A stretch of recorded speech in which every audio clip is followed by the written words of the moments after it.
In this update, a $200,000 salary cap on workers raising personal grievances.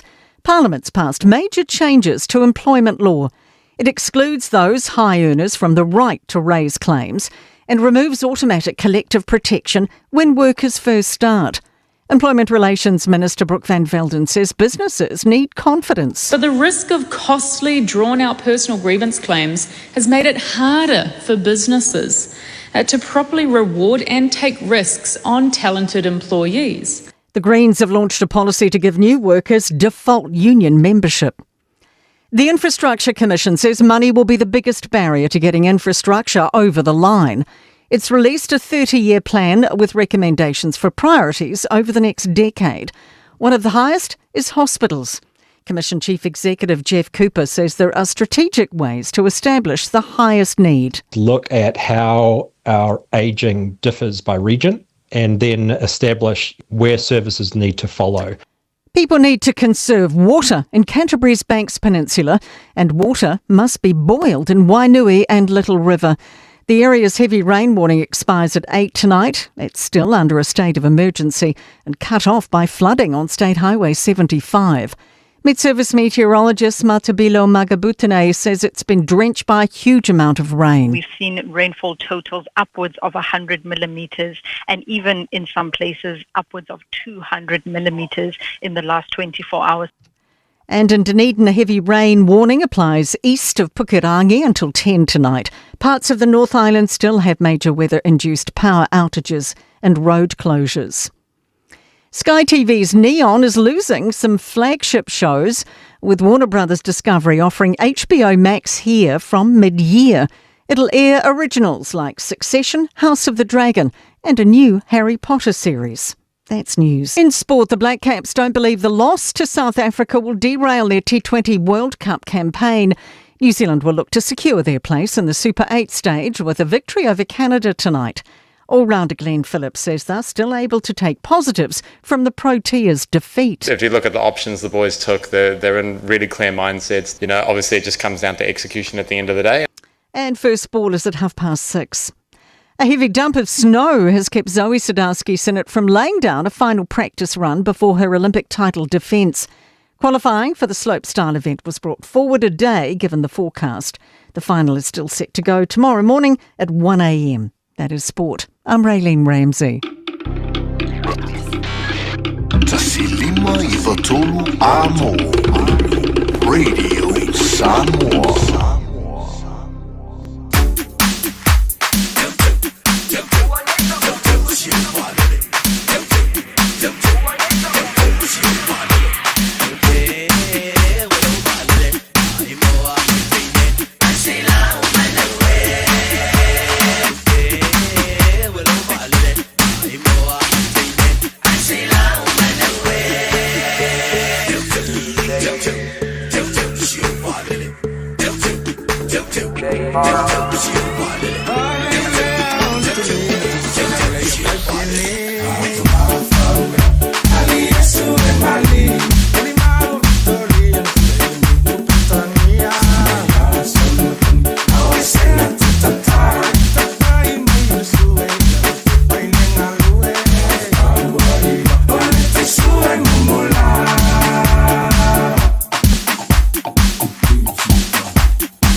Jerusalema ikhaya lami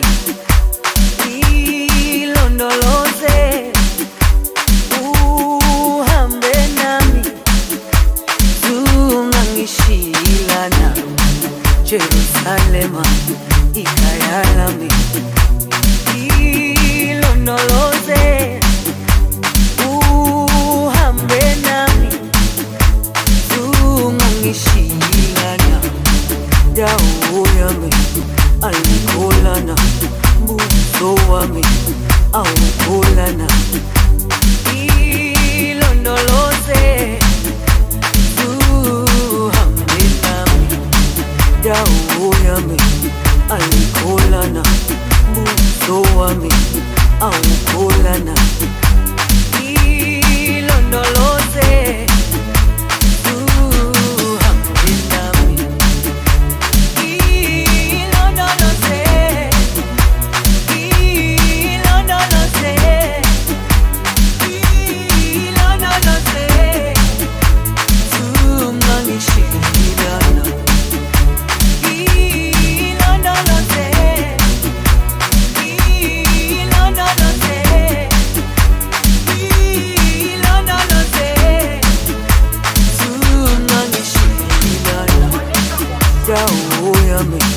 alikholana buso wami awukholana ilondoloze uhambe nami dawo yami alikholana buso wami awukholana ilondoloze uhambe nami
no tell first class na vale la veo Mr. Tenary hey pati popo I want to body if I'm gonna feel my shake sila ikaw le sa mila follow le bring mo in for le ang mo singa yeah mama sa mo nang uso Katerina nagasan yung sa spin na studio pia South Tia yeah full mo fit that's much pia pa my own sassy can walk the find the mirror la fanga tano ka manuna taki mai ya all the dirty bullet red wine really gonna ganja pagkasa ni may lumalapo ko elaba uli ko bitwiko elaba uli ko bitwiko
Aloha Samoa, waulene yo kasu tiano, awasi miyalingila wamekio.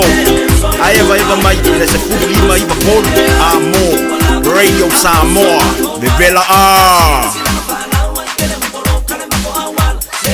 Ua na ole Radio Samoa, se furulima iwa toru amo, e tautuaina oe ilaungana, fitu aso le vai aso. It's summer, a time for reconnection and sharing quality time with whānau and friends.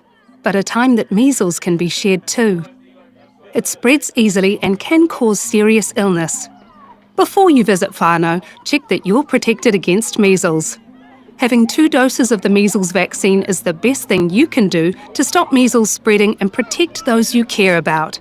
It's free for most people, so visit bookmyvaccine.nz or contact your healthcare provider today. Hey, don't be that guy or that auntie ignoring a sore throat. This isn't just some drinks and lemon tea in your sweet situation. Untreated sore throats can lead to rheumatic fever. Nobody wants that for their family, eh? Go get your Pepe's sore throats checked at your GP, school nurse, or pharmacy. It's quick, easy, and most importantly, free. So come on, whānau. This summer, take care of your tamariki. Get it checked and get it treated. For more info, hit us up on socials at Stop Sore Throats or visit stopsorethroats.nz. Radio Samoa. Taslima ivatolu. Amo.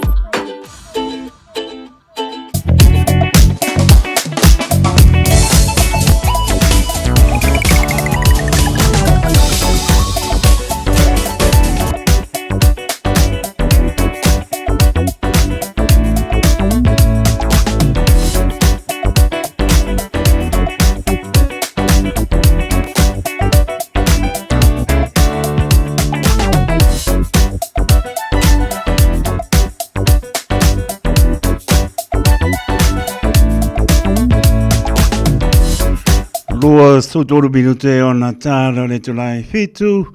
Tāra fitu a minat muli o tātou tala e pian paponga e le so i le tautua mai o tanga vai tipi au tanga vai a sa vai ngai lunga wala ia wala mal si fiel malo tātou tunu.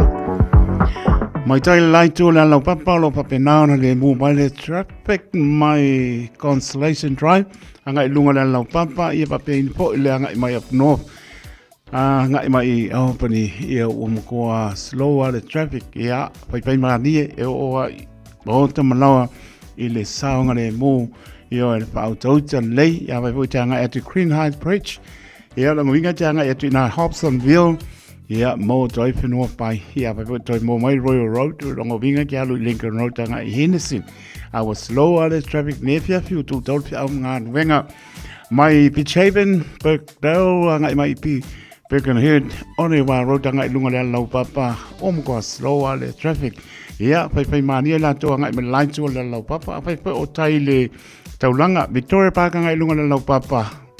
Yo ko ane mo le traffic, pai mani. Yo le se me la ka wa ro le ko, pai mani e o la mai mo ta malawa sa hunga le mo. Ia mo fo le fia. Slow le ko college ngai che was road.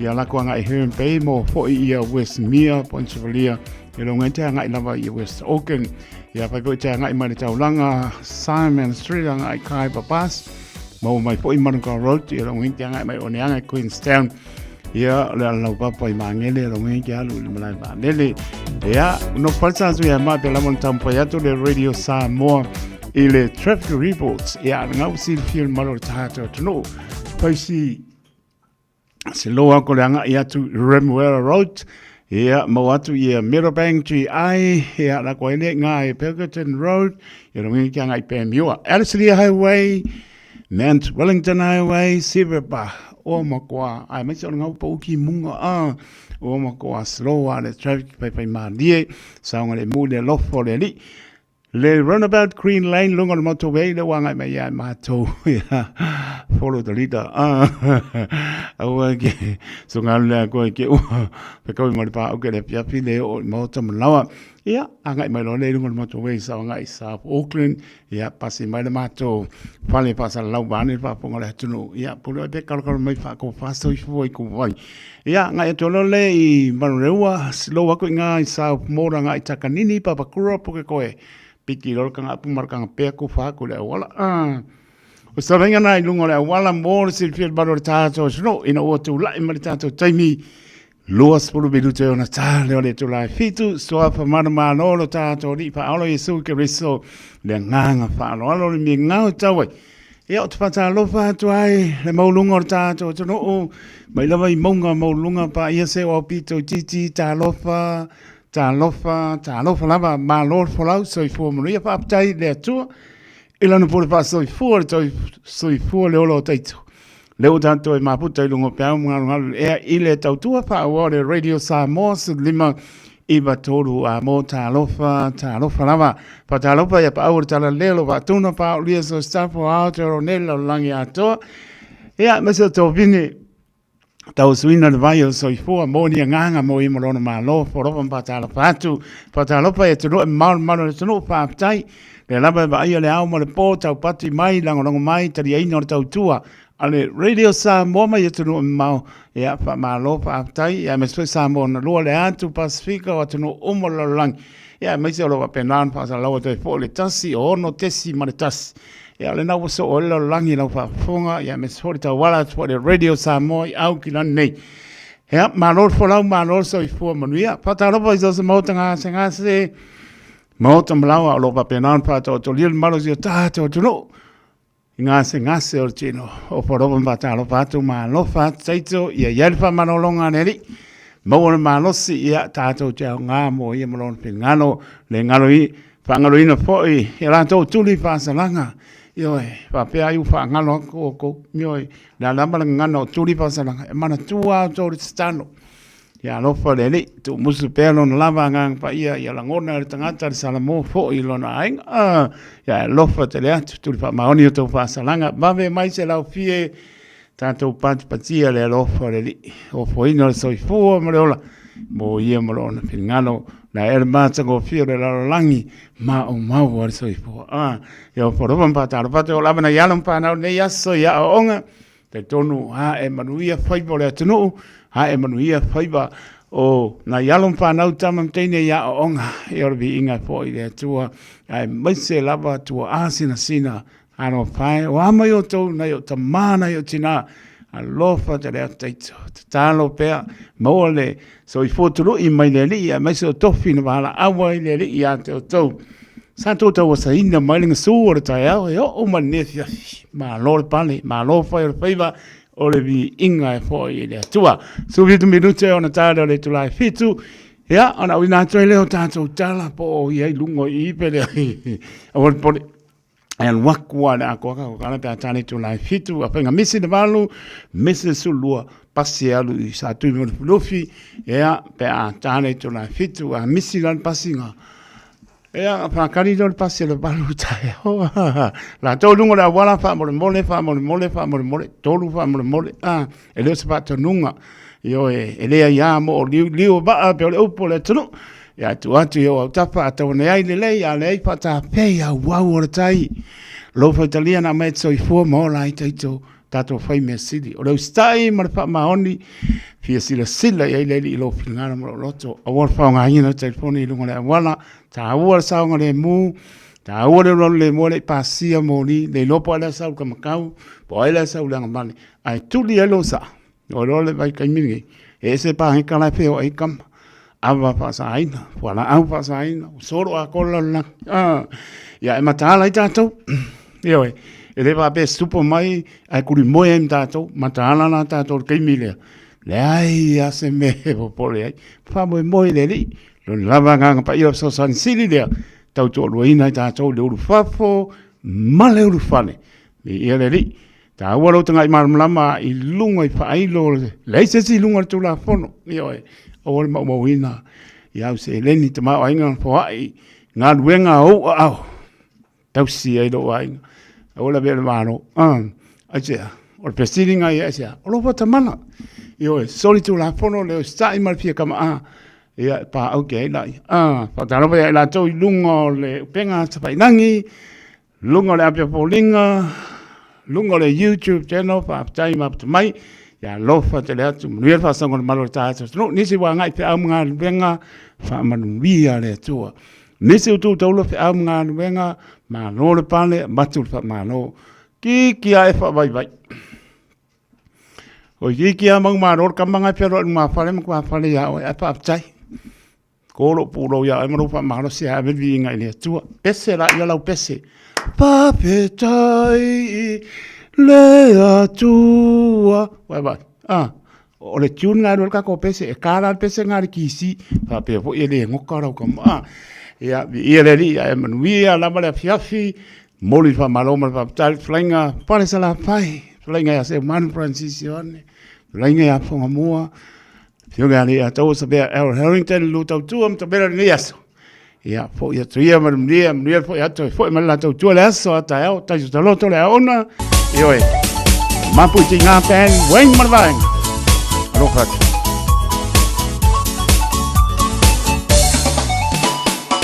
Eva mai ile mapu tinga pa pia inai o ia na musika mali musica ileva face ai lo vai mai ang maluenga vai ai fica dei soita esa via wo via va ai atu wa sila eva mai la ia le alfa mai potara when you see your malai chick kana wa okay eva mai la ia la va o i la fica avela va o le musica e ma puai o tina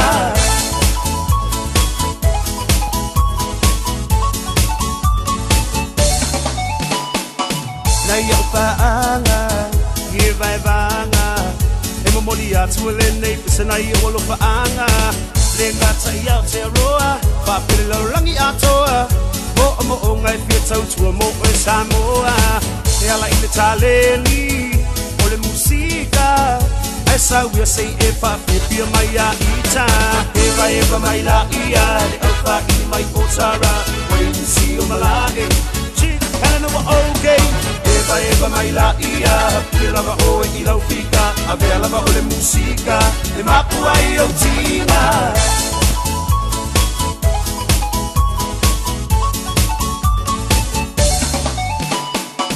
Eva mai i le mapu i tina Papia inai o i ana musika Musika mali Musika i leva Te ai lo vai mai ang aluenga vai ai au fica nei soita esa via wo via va ai atu wa sila eva mai la ia le alfa i mai potara when you see your malai chick kana wa okay eva mai la ia pela va o i la fica avela va o le musica e mapu ai o tina se vai mai o le nei party e pa o le nei party ai asu foi o le musica e pisa le na party paski mai lo i le mapu oka ua afu so mai lo male mix low so singa o lo wafu se vai mai o le nei party e pa o le nei party ai asu foi o le musica e pisa le na party paski mai lo i le mapu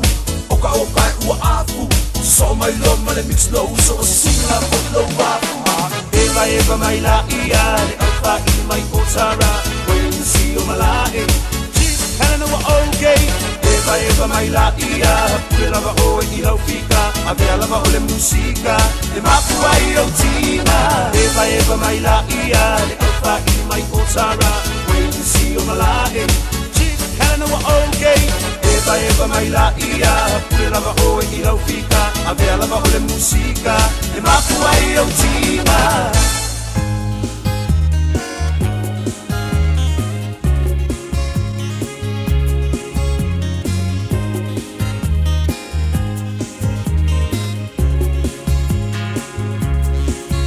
Loko pea i tai au te roa Masi o uloto a whaanoa noa E a umanga ai atu i sia o Samoa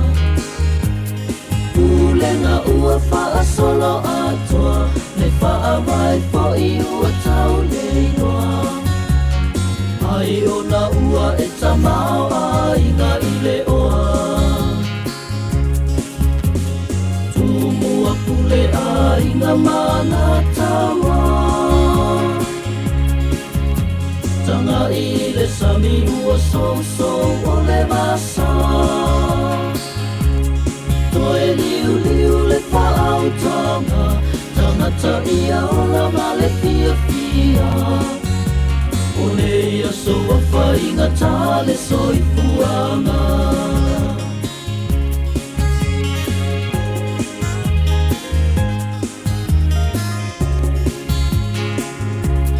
Whaanoa noa no tama whau whau I nei mau tala ua sala lau ua tatoe o oia sa wha pau pau o le malo mo tangata lau tele o tangata po I le pale mene te lango lango mai lo tatou sai pau tele tumua pule a ina mana tawa tanga I le sami ua so o le rasa toe liu liu le whaau tanga tangata ia o la male fia fia o nei a so a whainga tale soi fuanga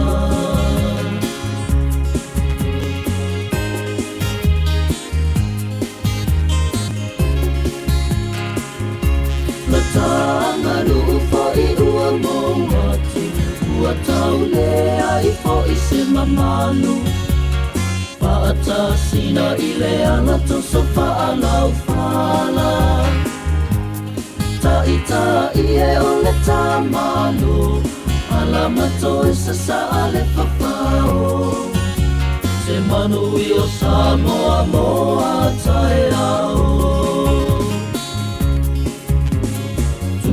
ua pule a ina mana tawa tanga I le sami ua so o le vasa toe liu liu le whaau tanga tangata ia o la male fia fia o nei a so a whainga tale soi fuanga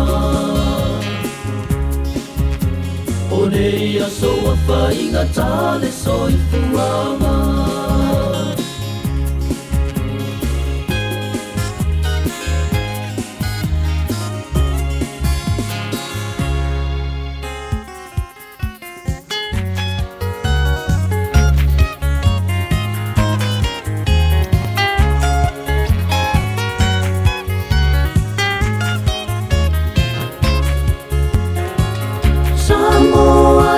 ua tunu o pele o te pese o umai taele o lo o tuina tai o le tola tolo o si o upitonu o whangalele pea ngai male ana ngaua luma fale tonu o lo ufale sa o lo o si o mia e le utungaua o le tongani umale mutia ilo ile aisa male kiona e malulu ile sola a ofatu mea lo uwaita ele uasilina e lua ona maafesana ya e ai te olo o leo ina ele tamaita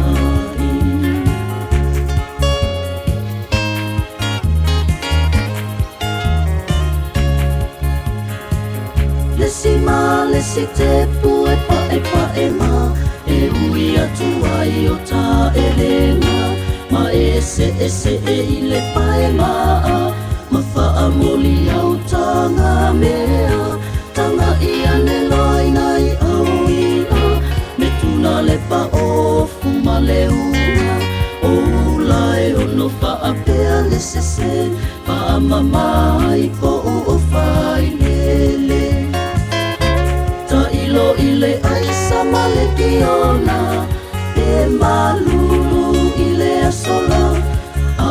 fatu mea lo umaita ele ua sililena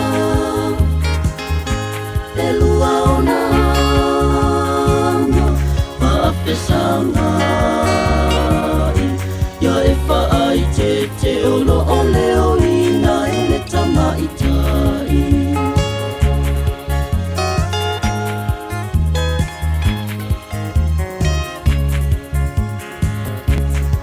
malena ua malulu ai mapuane loa tia iso matu sui sola e sautao wao o ile taimi o a awane iti puta song o fufa apatu lelei fo ilo o anganu una fa asamo i e fa apea ua o sama ilo ile aisa malekiona e malulu ile asola a o fatumea lo umaita ele ua sililena e lua ona faafesanga ia e faai te olo o leo ina ele tamaitai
lima iwa tolu. Amo. Usi mai ala whaafofonga o le whaapoponga fo ele nei o talafau mai Samoa. Awina sa mai mo oe e lau leiti o whalongolongo le Radio Samoa. Tasi lima iwa tolu amo. O te whātalofo e lo tātou utino, whelo ai fo i mafuta usi mai ele whaafofonga talatau longo o le nei aso fau.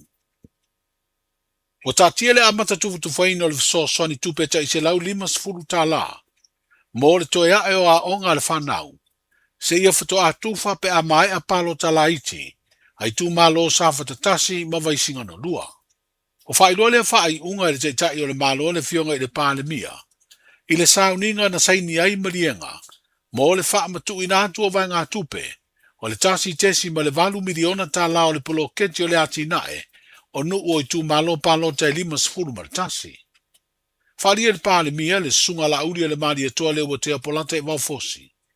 Wa whaia le whaai unga, ina ia tau fia ini wha se amani tua inga wha sangatu i le malo.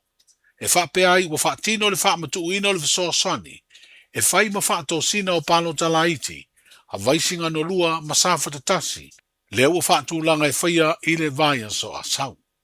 Paulaba si swinga lai titi e ieri tai au nei, mai ai o le taranoanga na pō. Sa liuli wai le tō whao no le puipuinga o le tātou whainga malo. O na lea lo loma le whainga whiwhiringa Samoa i le vai asa fau. O manatu ai, ina nei a vea le whamatu watu o le tātou se lau lima sfolu pe a maea na saini mene. Nei le so, e toi wha upu ina ai wha whea o se whatou sina foki i le vai na whai po le whainga malo. O lea o manatu ai, o le atolo po le tu ina atu le tātou se lau lima sfuru i tu malo umala. Se ia maea whainga palo tala kiki. O lo o alo atu li ai le tātou atinu. O manatu, o le mea pito i siri lea na wha maoni. Ma le mea pito i siri fo i lea o na manatu ai ine ine ane fo. Ia o tu maa, ai maa ia au. Ai maa li vie, o le aso lua se puro kitu. O le masina le nei whaatau nu o le whainga pārota. Ia o lono winga o le aso luas kuru mo le vanu le aso nai i so soa. Ia whato a matala i loa le tātou sālea. O le tui nātu o le se lau lima sfurtala. Mō tangata umalawa o Samoa atoa. E rei whaingo fia le furia ino le tāu kuru nei. O le manatu ia le lama tau te whaavaivo i nisi o malmaloa pispisa o mwhaso sā. A tau te whawinga se ai ma tā upu o lena una watu ki tātou whainga malo. Ina ia whata oto i lea matonu me uma e tusa ma whama moe. Una winga, whapupu, whato a tala uma, a tātou whamalianga, o se lau lima sfuta la, i lea so lua se furu ma le valu o le masina le nei. Le fionga i le pāle mia sunga la uria le maria toa le ua tea polata i wafosi. O whale atalua se tasio i tū malo wha palonta e siria le se furu afe, lona whaita ua o whai, po le numela leo tangata o lo alala ma wha mautu wai.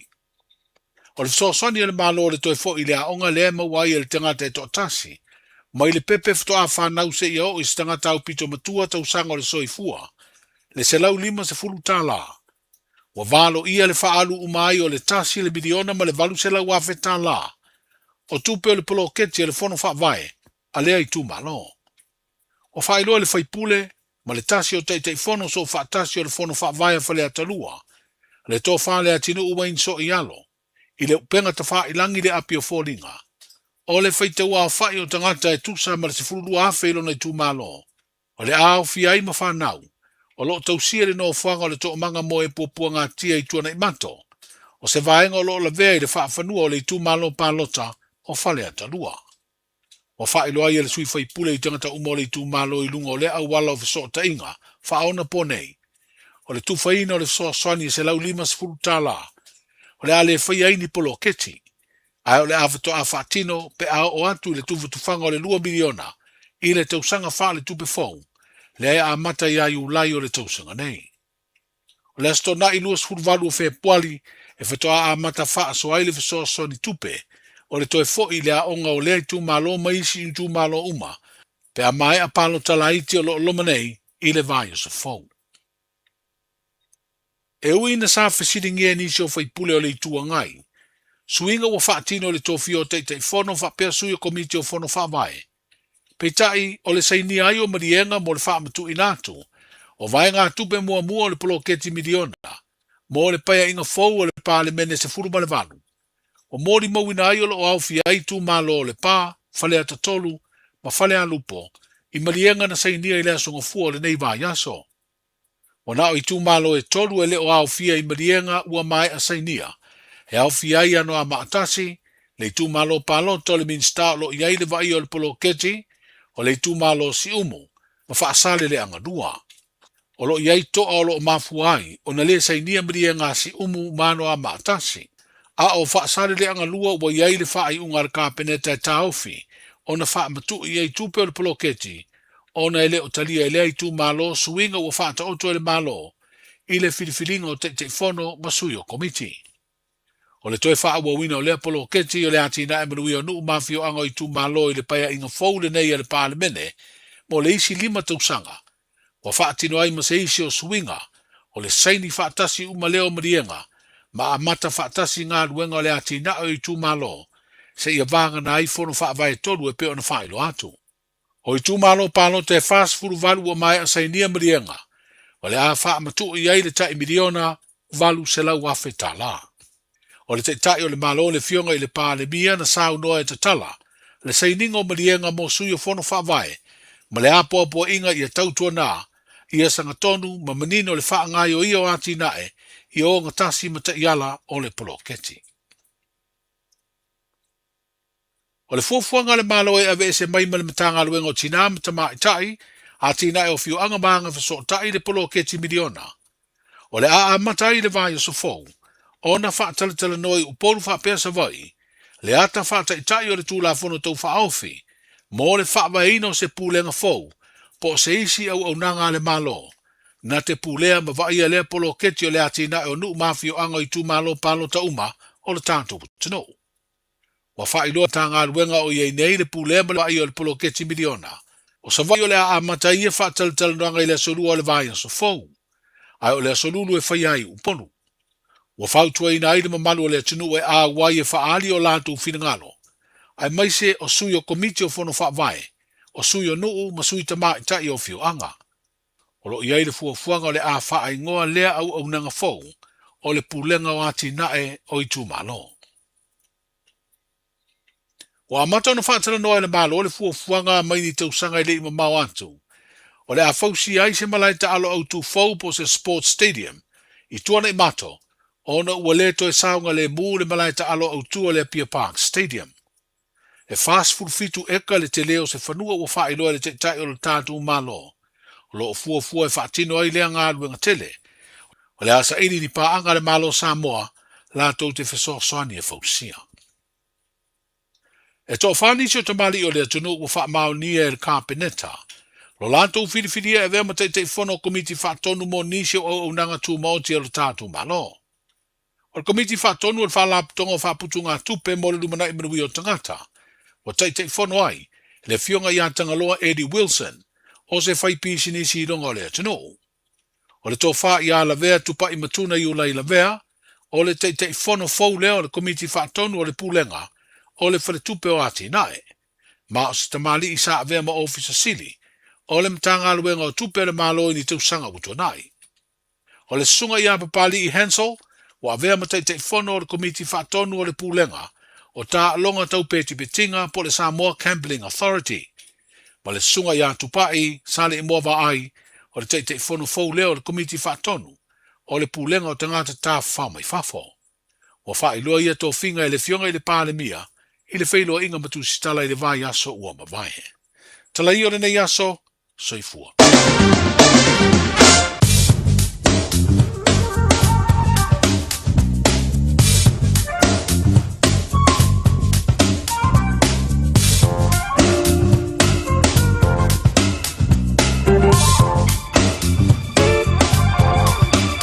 Toi whaponga na maro le atunu le au inatu muli o tātou tala. Pēn whaponga i le sōre tautua mai au tanga mai a tipi au tanga mai a. O nanga lele matai le langi momori atu lo to soifua o mato wola le aso atai au toi whaponga spaponga o tala mai si o tātou tuno o Samoa. So venga tala le tau mo si pien maro le tātou tuno au kilani o lo tu marubela pa mawino le maulunga losu whalo na manu pos pulma lima o lo awaopa o poiti munga o mani fiafi sabini hangi mai sau te sipo. Pemai mana ia tau le aso atai au tu mawpo le awaopa o nai timu le mapa losu tolu le bela pa mawina mo le aso lulu lo ngā tono le vai aso su fitu lo na manu le popa uti munga i le aso tofi vava atu lusu whāne bela pa mawina le aso tofi su lima lo na manu le po mana ia tau le aso paraile lua su whāne bela pa mawina le aso paraile ma lo na manu le fiafi e se fulu ma le lima la tau tā pena mo ngā te pale mana ia tau le aso pena po i ia tai aolo ngā tonu vai aso pale tonu tau le astofi as paraile o le asto nai.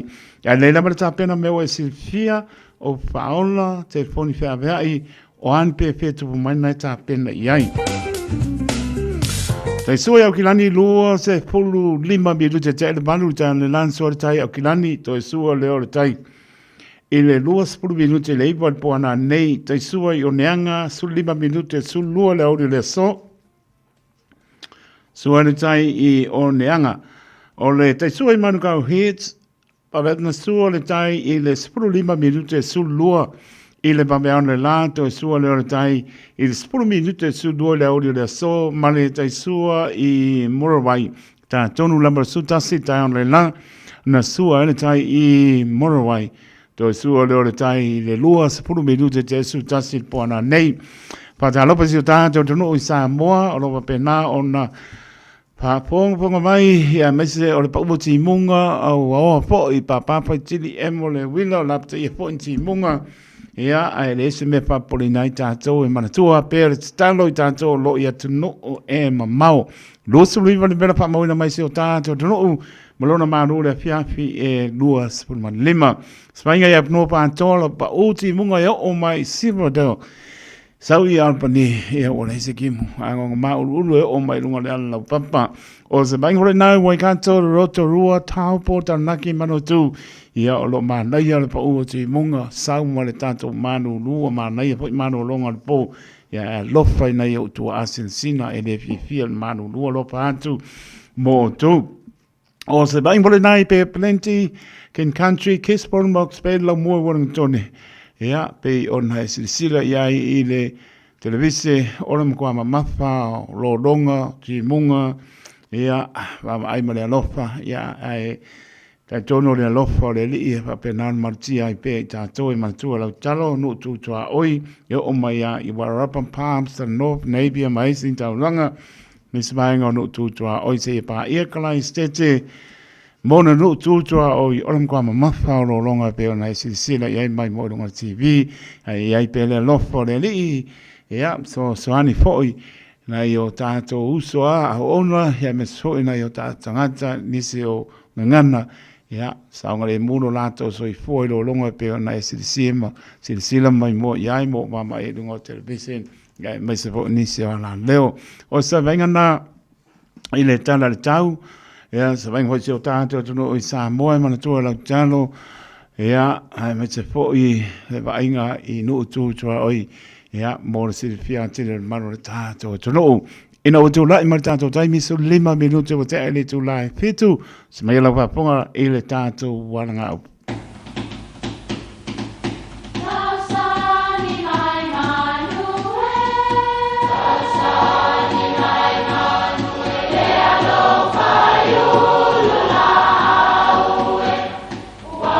E o fanga manu i ululu o la au, awa e fafanga i funga o la au. A o le tangata, e fafanga i upu matala. O le mafileo o alanga upu mamuanga ngana Samoa maona whaapongai, e a fua i lona sio mianga. O lona lea sao i le whaatufunganga o le iloa whaale aso, mai le tautua se ia o ina pule. O alanga upu mamuanga ngana, ua lanto mamanuina le tō whamanino a Samoa, mana tua fo'i, e tāo fitau muli le atunu. O le vaaia le tautā. O le whaiwai le nganta I whale, e ese le tautai, ese le tautā. O le tautai, o le tangata lea na te taitaia whangotanga, ma whai ngā malanga I le vasa po o le sami, a wā ua iai le poto whaapitoa whaangata I whale. O le tautā ua na o se tangata, po ni tangata, e tautā ina se upenga, po o le tuai ngā whaiwa fuile ta ua o le lauloa. Alu la se lauloa, e tasi lava le tangata e whaia le whaatonunga, I taimi o le tautanga, na o le tautai. E masani o nao so vale le whaafia poto o isi tangata tauta, ma tau mawhai e whaalongo atu isi tauta I anteia. O ina tonu e mauai le muanga ngana le nei. O le vaaia le tauta, o lona winga, e le fia whaalongo I aise isi a wai le taulia, vanga nā le tautai. O upu whaawinga I se tangata e oso vale ai le o sana whaasino manga lea e tautala iai. Ma e le te tau o na whaalongo iai se isi. Se ua ti nganta linga I le si I so o le tama I matai lea I le fono ana nafi. Vai o tau, o I tu ai ngā poto na e ta ua o le vaaia le tauta. E le ta ua mai le aloa ia. Fai si tama e sema sona tai au o le nae faulo na matai.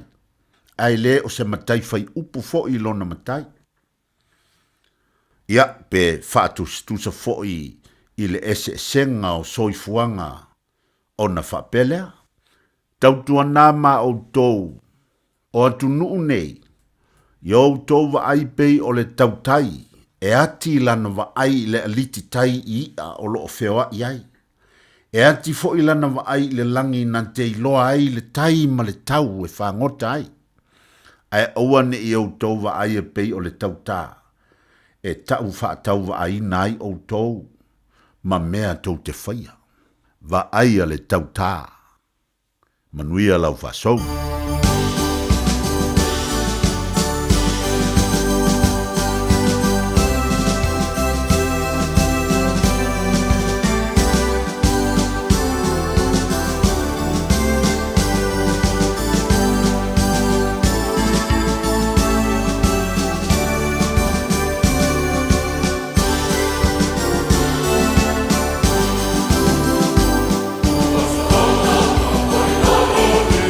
Yeah.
so ono ori nei lo loto ya Yesu.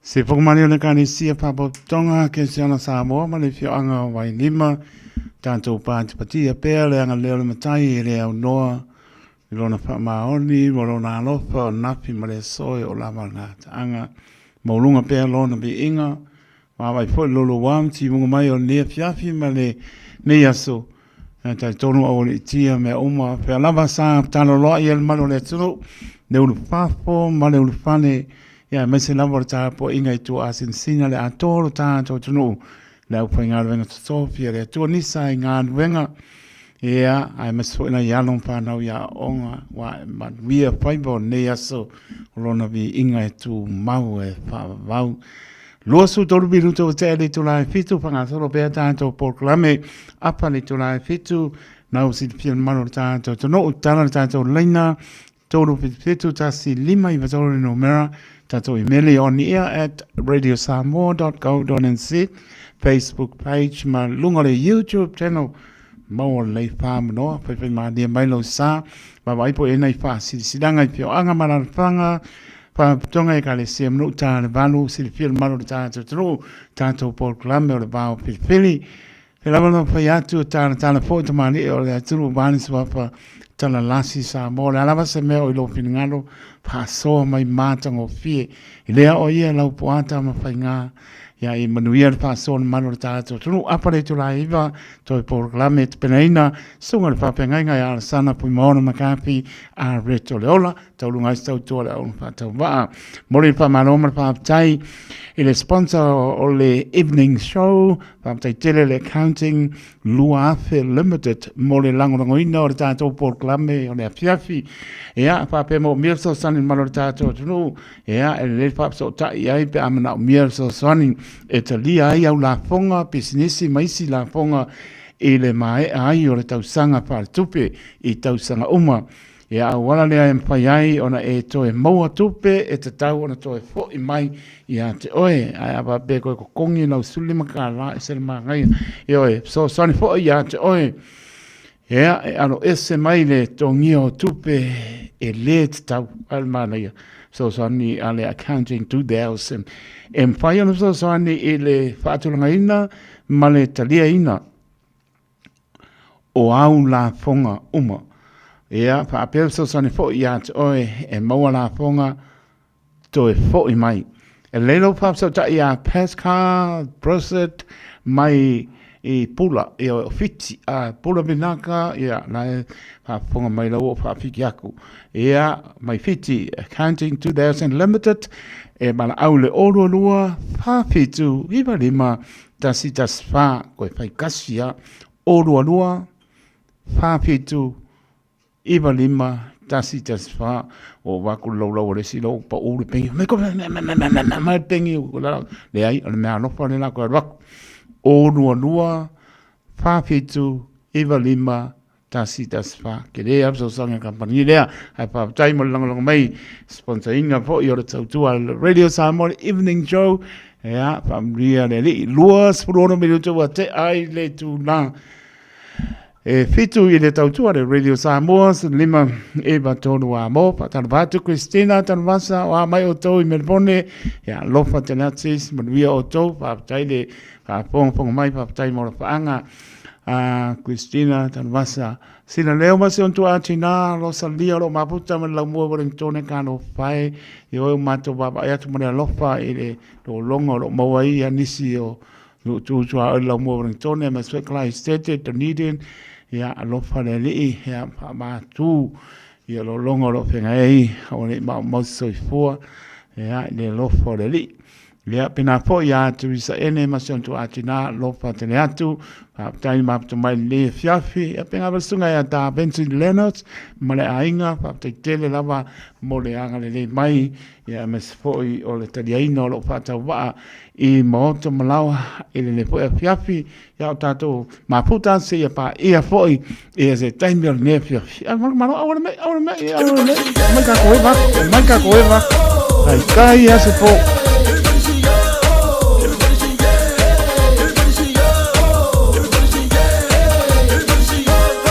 Say I wanna make, I will my fa falling.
karangoa. Rue mai se waka waka waka waka eh. Hey, se waka waka waka waka eh. Hey, se waka waka waka waka eh. Hey, se waka waka waka waka eh eh eh. Rue mai se waka waka waka waka eh. Hey, se waka waka waka waka eh. Hey, se waka waka waka waka eh. Hey, se waka waka waka waka eh. Se alune, ai rue mai fapale.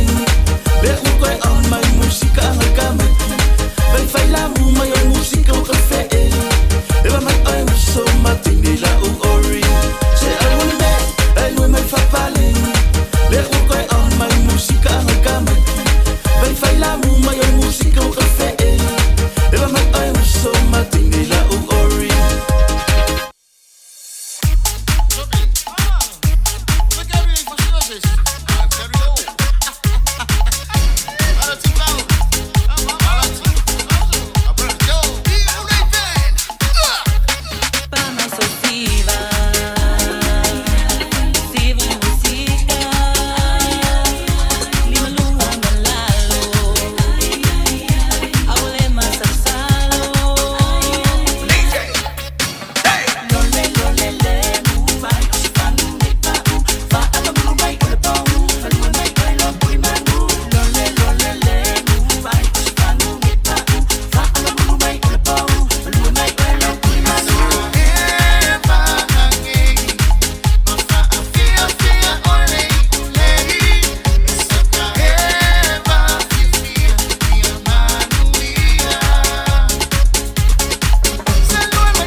siva lo usista se awale pai mea ika ku mai lunga e pai lo siva Papa ku I mai le musica e se siva mai lo sista se awale pai mea ika ku mai lunga e pai lo siva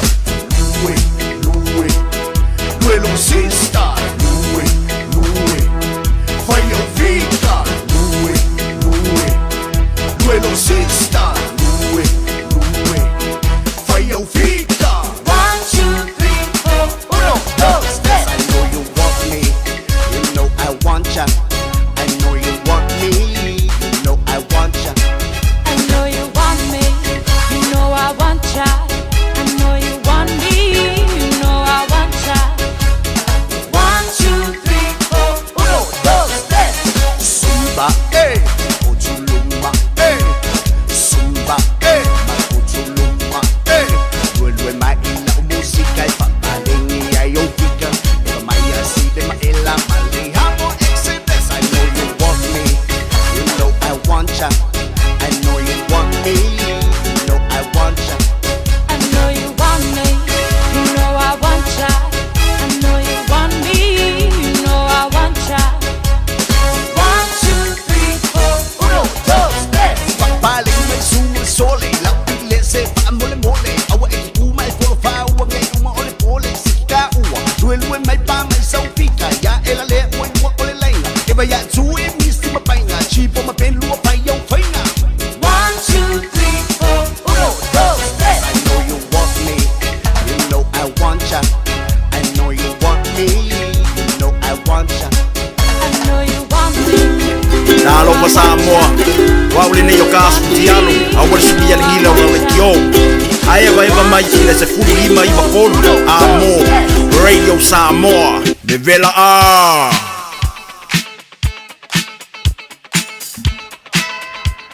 Nam tala tato leina mo sai fon mano tato tunu tato imeli apia polinga lungo le YouTube channel fam loa madangang fa lolo ya mala mai se vai po tato imeli ya misi ako ya ta pena vol por clan tato pese mana ya waso fon mano le tunu ya madangang fa lolo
Nam do tato leina mo le spaso seconde tato imeli apia polinga ma lungo le YouTube channel ya asi yo ko anga yang baba ai po isa so imeli lungo le penga langi ya mego pesero nga ko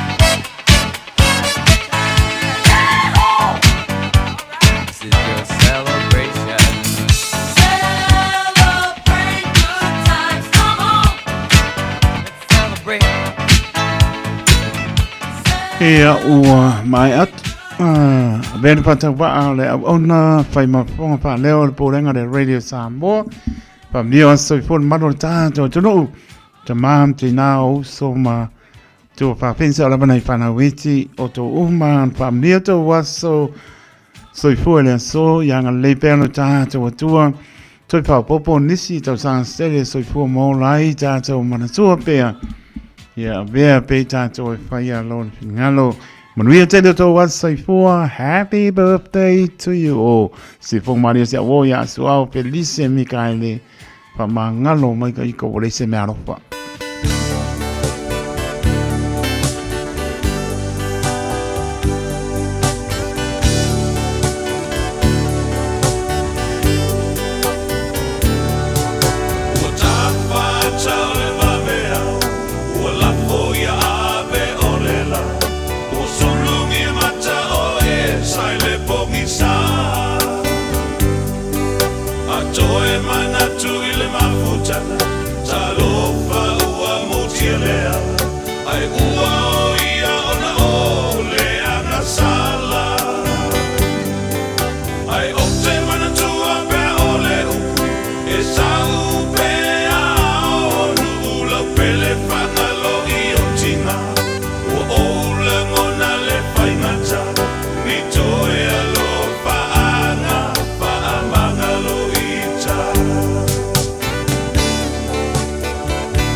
Tavi tole mai su tolu minute ona tara le tola valuta le valore tanto proclame o le vau fili nisi o fasi silanga se mai la ponga Samoa.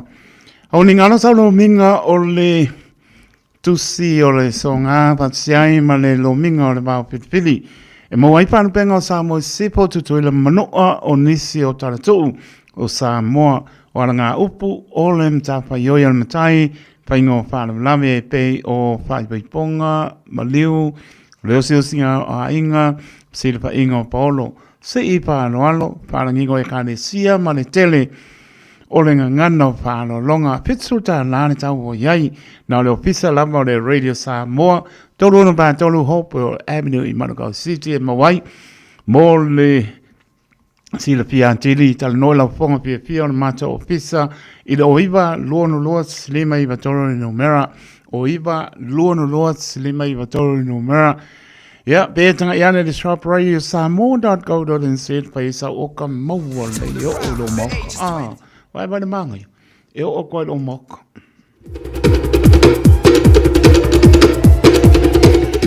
Mole mamalu o mato uma o le unite al masina aia Sutton Park School.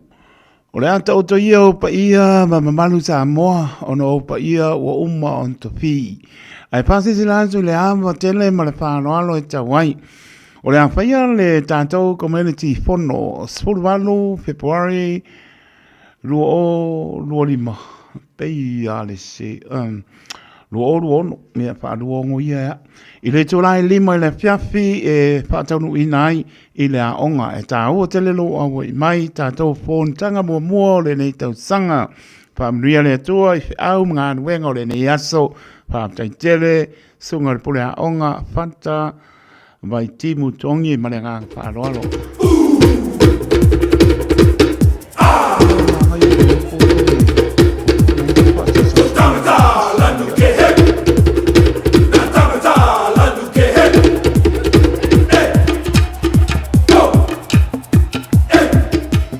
Umarana kua se kwa makula le sponsor leo le mako proclame leo le evening show. Pāptaitele lama le Accounting 2000 Limited mo le langolangoina o le tātou proclame o le evening show le fiafi. Pāpso ta iai pe amna o mia so sani el mano le tātou tunu. E whaila ai au la fonga pisnisi maisi la fonga I le mae ai o le tausanga pa le tupe tausanga uma ma le manga ia. Awala lea e mwhaiai ona e toe maua tupe e te tau ona toe fo I mai I a te oe. E psasani fo I a te oe e ano ese mai I le tutongi o tupe e le te tau. Ai wale maga ia, e le te tau. E ano ese ai la kamale, e mwhaina kamaya. E mwhaina psasani I le whātulanga ina ma le whaila ina o au la fonga uma. E a whaapea psasani fo I a te oe Ea, mo la fonga to e fo I mai. Whapso tae I Pascal, Bruzet, mai fiti. Le Accounting 2000 Limited I le numera olua lua whapitu I walima tasi wha. Olua lua whapitu I walima tasi wha. Ma le mea lofa e koe rokasi ai. Olua lua whapitu I walima tasi wha. Ia mele ngāng whālolo. Nisi nao tātou whāsisilanga mo si whian maro tātou tunu. Leia swaiwai a sa ma se mau sa more tunu pele. Poto tau tai sena nātu iama. Ia le lamar tā noi lau whonga fia o mātou ofisa. Mo le leia ia. Ia nisi me fia si le fia tili ai. Mara tātou tusi whārupenga. O leo e lunga nei. E le fitu se folu tāna. E leo toi lima sul tāna. Fitu tāna. Ia e tala noa I lau whongpia pia na mātou ofisa e manino ai mea oma ia e whaamangara lo whengaruanga tai mea le ato toa I sa whaaponga mai wha leo ino tau whaasi silanga e poto o tau tai sela na atu iama mai purenga le Radio Samoa mo mātou tangata whatau mātou whaapatai tele le ato tātou tano o le lango mai whaamnia le atua whataramati a Penny Mara Ea masio rato ainga, whaptai penmara, ea masio tu atina, ainga, le maputa mai, ea tuala atua, ea male ato pona pona, so I fua, alofa te le atu, ea o le a foi ta Bentley Reynolds, Ea, mana ainga, pe po ia Christina, tanu masa, mai Melpone, mai lato umalawa, o lo maputa mai, ia mana nganga whanolo. Mai anai tātou pesenga ia, tau nuu mai, ta mari o le atunu, tātou seele tātou porklame o le pāo pisipili, ria lau pāsoa, ia e kau saa poinga ngau o le paipa. O le whamaoni, o le siri ngau ia o le paipa, tau kingo solo o te mana. O mai siri kua.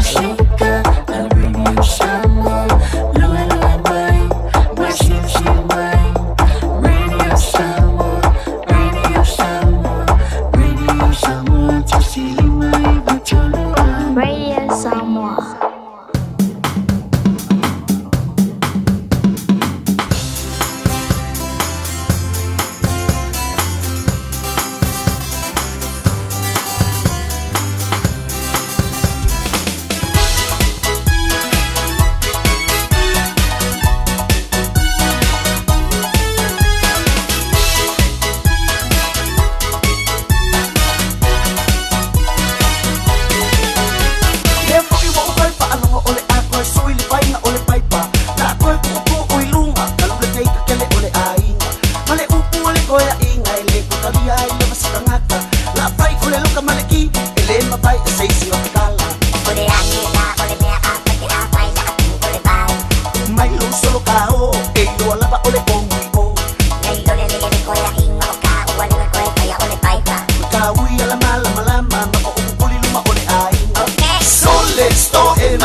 Mawai o pua uanga Ta tele moe yo uloi mata Pe a o mawhawhau Ya o elefa au la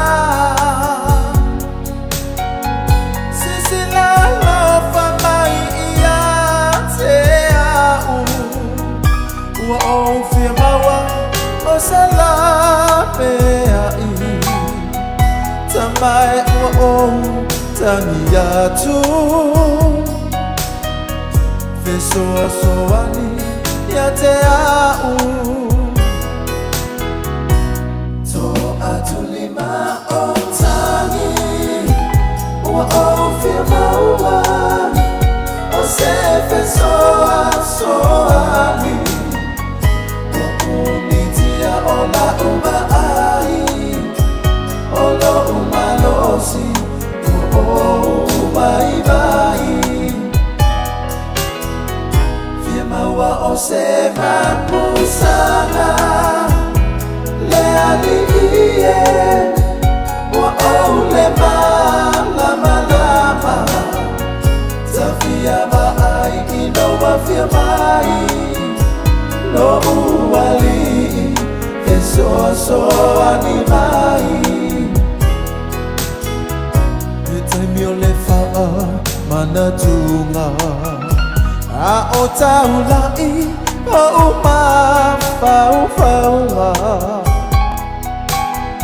Sirong Maria Cho Fai Loa Batalinga Le Apai Yoe Wato Tulia Ia Matangi Ona mamulu mai leo le alo fai fia yoe fa penala ma sai fuanga tasil minute ona tala le tulai manu lewa tonu le sa mario le tulu lenga le moenga pe po le ai ya kofa ya mese po ya lenga ya lo po ya lo sau mai tunu mau ya lo maku kari aku longa ma nosi mai melponge ya po jaso ya malanga mai e man tutua pe le maota lo le visa le moto lopa ia manu mana tua mai se oso se mai la ponga Samoa le tato proclame o le bao Filipini mnuia al proclame mnuia la pasoa Samoa arue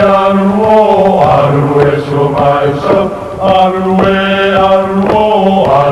so mai so ya sa foi sua mai so ya sa foi sua O le tofa mamao ma le utanga o Samoa O le vao filifili, o le ngasu e whainga tā o nā saina, o le ia I vivia e au ngata, o le fue lave e le whaingo fie lona tala talaina, o le papa mausali ua uma o na mamanuina, o le nei polo kalame ua whaingo ina o le vao filifili, o se wha manatu, o se fangufangu o anga nuu manga I whanua, a wale fuanga lalovawa.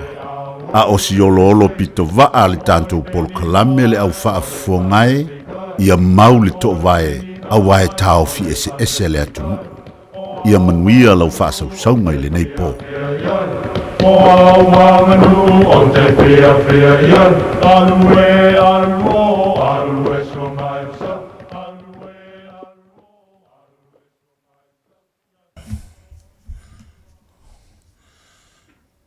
Akalofa aku sa mo le ngei kula fiafi. I lau sila mai mo mai, ma lau whaafonga ka poi mai. I ku e whaar kalepe. Ai upu mai le vaonga ngana o Samoa. I whaiva e whai. Whaiva o ngā kai whale o kaukai. E whaapea. A sasi whaiva makanga re kaukai. Wale a koa aku I liu o longa saa. A upu e whai whaiva o li seu I le vau makua. A hilo kanga li seu ua e fuar seunga. Ai a malu maungu ki a seu o le akungu. O ngā whapea le upu o le akungu o leo ua makalupe le seunga. Ai se a leo ua sulu I moenga le ngā loa ua kaukau fo I le ngā whaoe. O lupe sa vau ese. Sa kofu ale lupe ia ma le fuifui e kuai. Lea ua fuifui whakasi le ngeia fiafi. Pe upu a kama o lauli. E whapea ngā fōlinga o le ngeia fiafi sa moe lau sila mai mo mai. Sa kofu ka ngaka malanga le ngeia aso. Fe au ma ngā luenga whaiva ma ki uke wa umanga ka kofi ai. Ka kouke ngā lulue ai. Ngeia fiafi lea ua ka kou fuifui whakasi lumo le kua. Wa o foi le kai me si ai kaulanga masangi a inga kai kasi e whawhikai a le kua i ngeia aso. Fe au ma ngā luenga sai ai. O pa ia foi le pōkala o Samoa i onga pa ia ulu mamau. Pa ia ua maea o ngā mamangu whakiki. Ma ua malepe le whale li o kofi ngā kupu. Kupua ma maoka ma malai fongo. E lea ia se kaukai e koe whangoka sa ngole ia ua pa ia ku mau e sa e lea vea. Ma mangua se ia pa ia whale alupo. Pa ia e lau whainga luenga kofi e lea kua e lea mawhai o ngā mākou le afe. I loko ngā luenga o loko kulwai ngase i lea kua i au ma pō ma au. Ia makakalo i lea kua e whamanguia Samoa. Ma i lava i maunga kekele se i o maunga iki. Ngeia fiafi, ia o leo le a fola le lau fala ma kala le lau ie. O le porkalame o le vau filifili o Samoa i poa so lua kai kasi. Samoa e le a kungu e masangi e kele o ngā kala kuuma o ngā kala alwa vau. Ma e ka ofi ese le a kungu. Ai o ka kou nguki mea whakasi ma o ka kou ula e whaku whakasi. Ia wase ai o le porkalame. A whai fo ia o ngai se kasi via le li. Ia whai e ai mango le kau ia whakawhea i le wau awangi i koe mga kua. Ia whangia le kua kako whasoa le ngia fiafi. Ia whakala whaku i lau fionga i kaulangi. Lau filonga kofa. Ia whapea foi le kofa ia lo fipolo mafuka mai me le ponge. Ia whakala foi le sunga le wao ia kaiko. U kaulangi. Ia lo ka i le soa i le ngia fiafi. Ma lo soifua. Alo. Ya. Soifua mungia. Akalo whaku foi. Ko kaulangi. Ai dama. Ka i soa warka ko polkalame ngia fiafi. Ya, wape voia. Yo ngot kaulangi. Ya kofa. Em lau kalenga lu mo nga maro soifua mo malangi ba. Pa kai le kuo ka ko feiro ai foi. Ngai pena ko failangi. Ya, lo mo pe lo ko soifua lau lei. Ya mo soifua yo lam so vai warka ko polkalame. Fai pe vai so uma. Ya, malole ngalue. Maro ko ka wa kai ngias. Kai fo ngol fa feiro igor ka ko polkalame wal fa fo mai el tatu otro. Ya, la fo kuie ama kambe mai o rua wal ka ko polkalame morge fiafi va fa fo mai el tatu otro. Ya, manguia fa so mai el ka ko mu Samoa. Nge fiafi. O mai le kau i melponge lofpo o ngei au kilangi New Zealand le lau mua o Australia a koma. Ia, ngā maanga ia kau kai au o ngai le fiafi pe o ko whakau kau o koe vevela au a maka ngā malu. Ia o ke le lor kau melponge po wa maka whai ngā malu lu. Kusa le lei o ka ningei ia le voia e whai a fusinga sa video faf. Ia e whai fusinga vevela ma whangwhanga ua. Ele ma whangwhanga kele e whai a fui ma.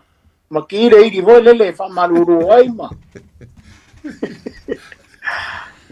Ya, marori le kawaka. Kai voi le. Ro sase rua waka ko pokalambe le fias. O le o man fa fe lo ile tunu ia ile to yesi upo to siliat.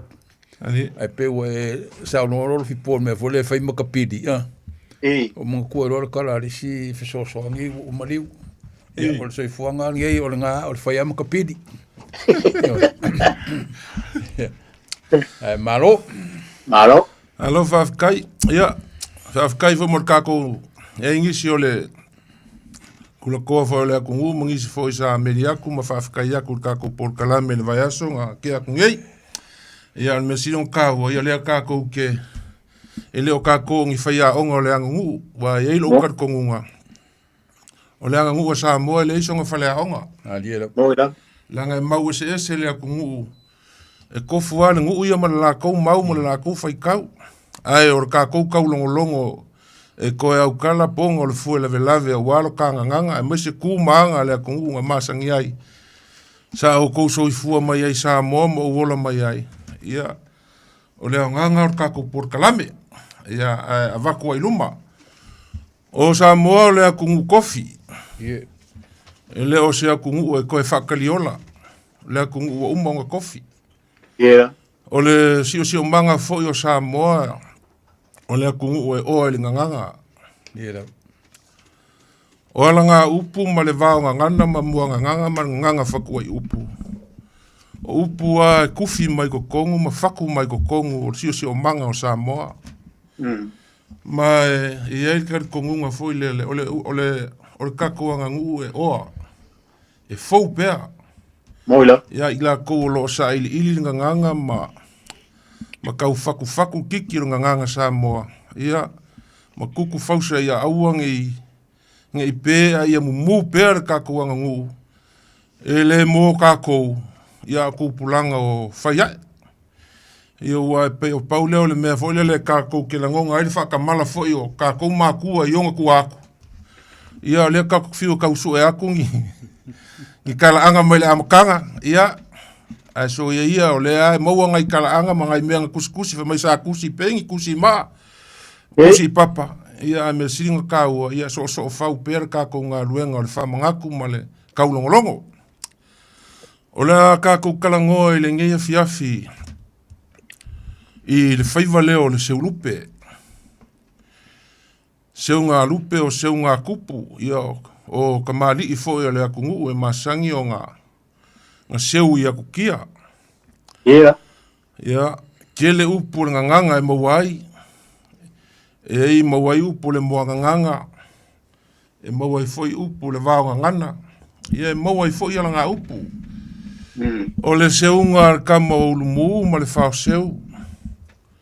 O le seunga kama kupu i vao. O le seunga malia koa ma mange whai ngā i kukuila. Ia ma le seunga kama o la uli. O ngei seunga uma e le pau ia o seunga lupe. O lo ola pea upu ma. Manga ngana o lo whao ngā i la unga. I te kaimiri ngei. Ai o le koe au karu pea le kako por kalame ma wha mangaku ma ka longo pea ia. Fou pea le kako nganganga le wha longa kupulanga. Whai ae. Kupulanga lalo vawa. I o le ala ngā o koe au mai. E iei le seunga mua a le whao seu. Sa seu ai upolu. Wai pau ale seunga lea e ka kele ngei ma kele iei upu. Ia o le seunga foi le le whao seu maurumu. Se kaimia ngā waku lea i lau ko whalo fipo e ke whikalai mai le seunga lea. A le seunga mua lea a le whao seu i kua maoka ma aunga mangu au sala i a anga. Ia le la saungoa i aile fionga le kaulangi i a kofa. Ia makako kala makako whaasolo kua ingise ngā lupe. Ia e o ngā o ala ngā upu ngā mauai. Ia o le whao ngā henga i kako launga. Ia mesingi mea ka ua o lo maua mai seunga ia. O le seunga lea a le whao seu i kua maoka o a anga kofa. O le are kaiminga. Nga mua le seunga lea pe nga mua le seunga ma le whao seu. La fionga kaulangi. Whaavitai tu savenu. E mana tua fo e pea o le ema fuli le tunu i le seunga lea nei sa la whai. Seunga lea le ulumu ma le whao seu. Le seunga lea le ulumuenga. E lo wata le tunu le seunga mua lea le ulumu. E whapea le tala. Na longo tala le ulumu o lo aina tula whaasau le ulumu i le ulumoenga, i ona lau whanua iuta i ana. O lo tauri o lo tele aile. Le lupe. I ona tonu e loa lei a le ulumumba lo na fo seu. La o e seu i. Mai la e taunu watu le tae au e timua. Ia watu wa umana tō whale seu o la ua mo moe ia tangata fo ia sauni mo le seu ngai lea so ai. Ia tu i atu ai whamai tangata sole. O ia ngai pua e lo whare velave ua mo moe kangaka. E te leilo le ua mo moe tangata ale whare velave. Alu e su se me ke moe ai. Ia ua whapena vo lele ia o lo le ulu mu, o lo le whao seu malan soa seu ua whauro la whale. Ia, umalole na whau le whale, whaatulole le whau seu ilona soa seu. Ia ula ia whaisau malolonga. A leo le a so ola. Wa kaurole tama ua so langa na. Ua tā pena ma ua atu o tafa mai ata hoi lele ua mata na malamalama. Ia whai meila e te i mai le o soa seu. Ae. Ua ka whili mai le seu o ka maloa. Ua sau lua lupe ia umaua. Ana mawhea kuruol kaya whau seu lang soa seu kao. Wale fia ia de whau seu le ma whau le wali ia nga whanguaku ai. Ai whai mai po ele po ai loi whala velawe o le moe kangaka. Na alang whea tuero le whau seu lang whau seu sau la kao e sawai. Kao se o molu ma ke seu ma le ulumu. Ai whai mai la e watu ai whetau i ma le asingo le seunga. E wa kama la ku I la I le ko le pak. O le tunga la le asinga la le seunga le kamanga ko ia I kanga kolonga u. Watu le asinga le malanga o yo seunga. O le na ile upuna na mauai. Toi avele asa ya tua. Toi avele asa ya tua. Ya o le upuna le tama na whaila le ulinga o koe wakule asinga o koe avele o ngi mai maua le ai kui ai koe whawhoi ona o le malie le nā o le whau seu ona o la fonga ia na whai ala ua le tai au ia lea na o e loi sabai ia lea na o tuloa whai loa I ma le ulumu ia lea na ta pena e lole la seunga ia pera o le tala na pe o le tala na o le whau seu na mua seu ia ana Fata o ele sa vai. Ai pe o le mea na le fia ia ona ua atu le tae o tau su se me malolo ia. Ia e sau le tali e na mua. Ele malia fo ele le falongo ila na ia falongo. Pe o le mea na umolone seu maua le lua na pelo ia ta ua le au sa vai. Ai toi fatonu ia tangata o lo nule na atu male asinga o le seunga. Toi abele sa ya tua. Ya, o se talana e winga le seunga le nei tumwa ia wa pe ya le ai ma fuli tele tato seunga le nei sala fai. Ya, ia ufai ingal kam sala fai. Ano winga la lo fionga kaulangi e upule ko avele sa ya kua. Longo winga e fodinga mai e le ifa kamala le aku asi le fa seu mo longo soa seu nga le wa longo o winga ka longa le mea io pe fa penale winga nei loa e atua ele fa tamala ia ele fa seu na la tu loa na ia la tu nunga e malo le la tu e malo for seu ia lena ta pena I lole asinga ia o tu. O le taule mana ole. O le fio anga fo ina asia le so seu. Ia ono o upuia na la fo tangata Ua pe ua le mafau. Ia na tali e lole lo mamu. Ia le fau seu. Le silinta o sala fai. Ta olo sala fai. Ia le no tu lo sala fai. Ia le na. Fai il fa lolo le lumu. Ia, alula o e seui, whale mua e o seui whale vai. O e le whikala ia lofipo. Whapea uia se le whangar kama le whao seu, a leo kolungeo le paka. Ari kai ko, sa wapea se anga e le lia whao seu, a leo o whalongi le kala o le e whaudinga mai o se le paka le kama le whao seu. Ia la seu whika kalo lofipo I le kala o mai, whionga kaulangi. Ia le whakakalanga e tofa kala le wae whakoa o nofo I le sa seu mo le wari ia le. Mani. ia anga ia e peo ole mangai al kala u fam kala kofa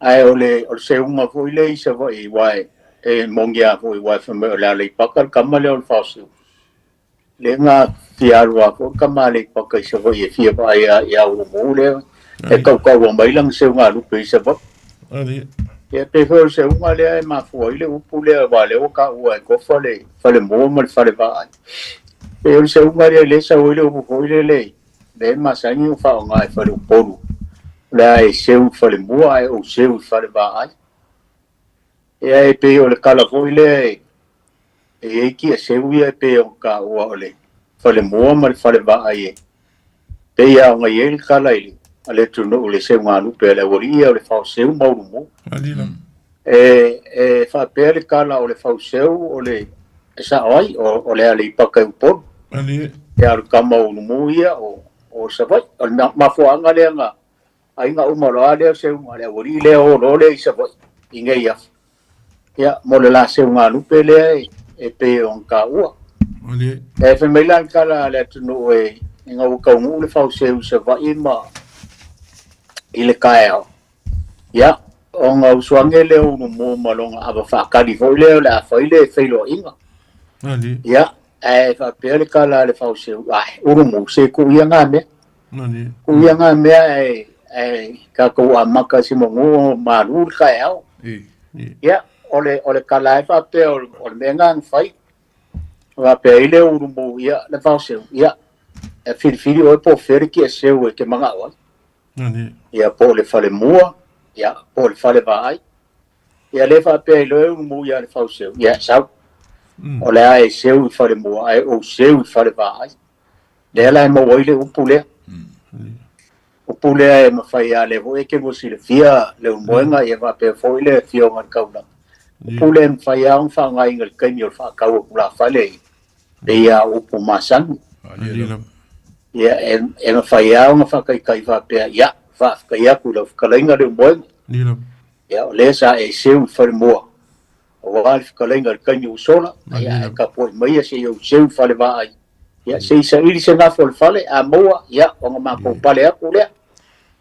Ia o le kala lai fa pe fa o wal kala fa pe o seu leo seu mo leo le fa seu mo wana nga lupe o fa pe leo le fa seu se o kau le lupe le fa seu o mo winga o mangu malo le fa seu sa fa si mafia si masia si o le lile o mo como se vai o fa pe leo mo ya le fa seu como se vai o pungi eu e ale o po le masa ya ngo kala ngo ai fo se o malo fai o faiva o se kom ile se o nga kila mo fa po no kwa di ya ai so wi o le uso fa mo mo ani ai malanga ya e ponga i le va ai o wange di inga le o puya le ori o le fa ngo le ri o mo ani o fa kai ai o mo le ri o le fa se o nga wo ya mang malo se o ma wala lo fo le mo ya le fa se nga ia nga kia lo ma sia sil ko nga ba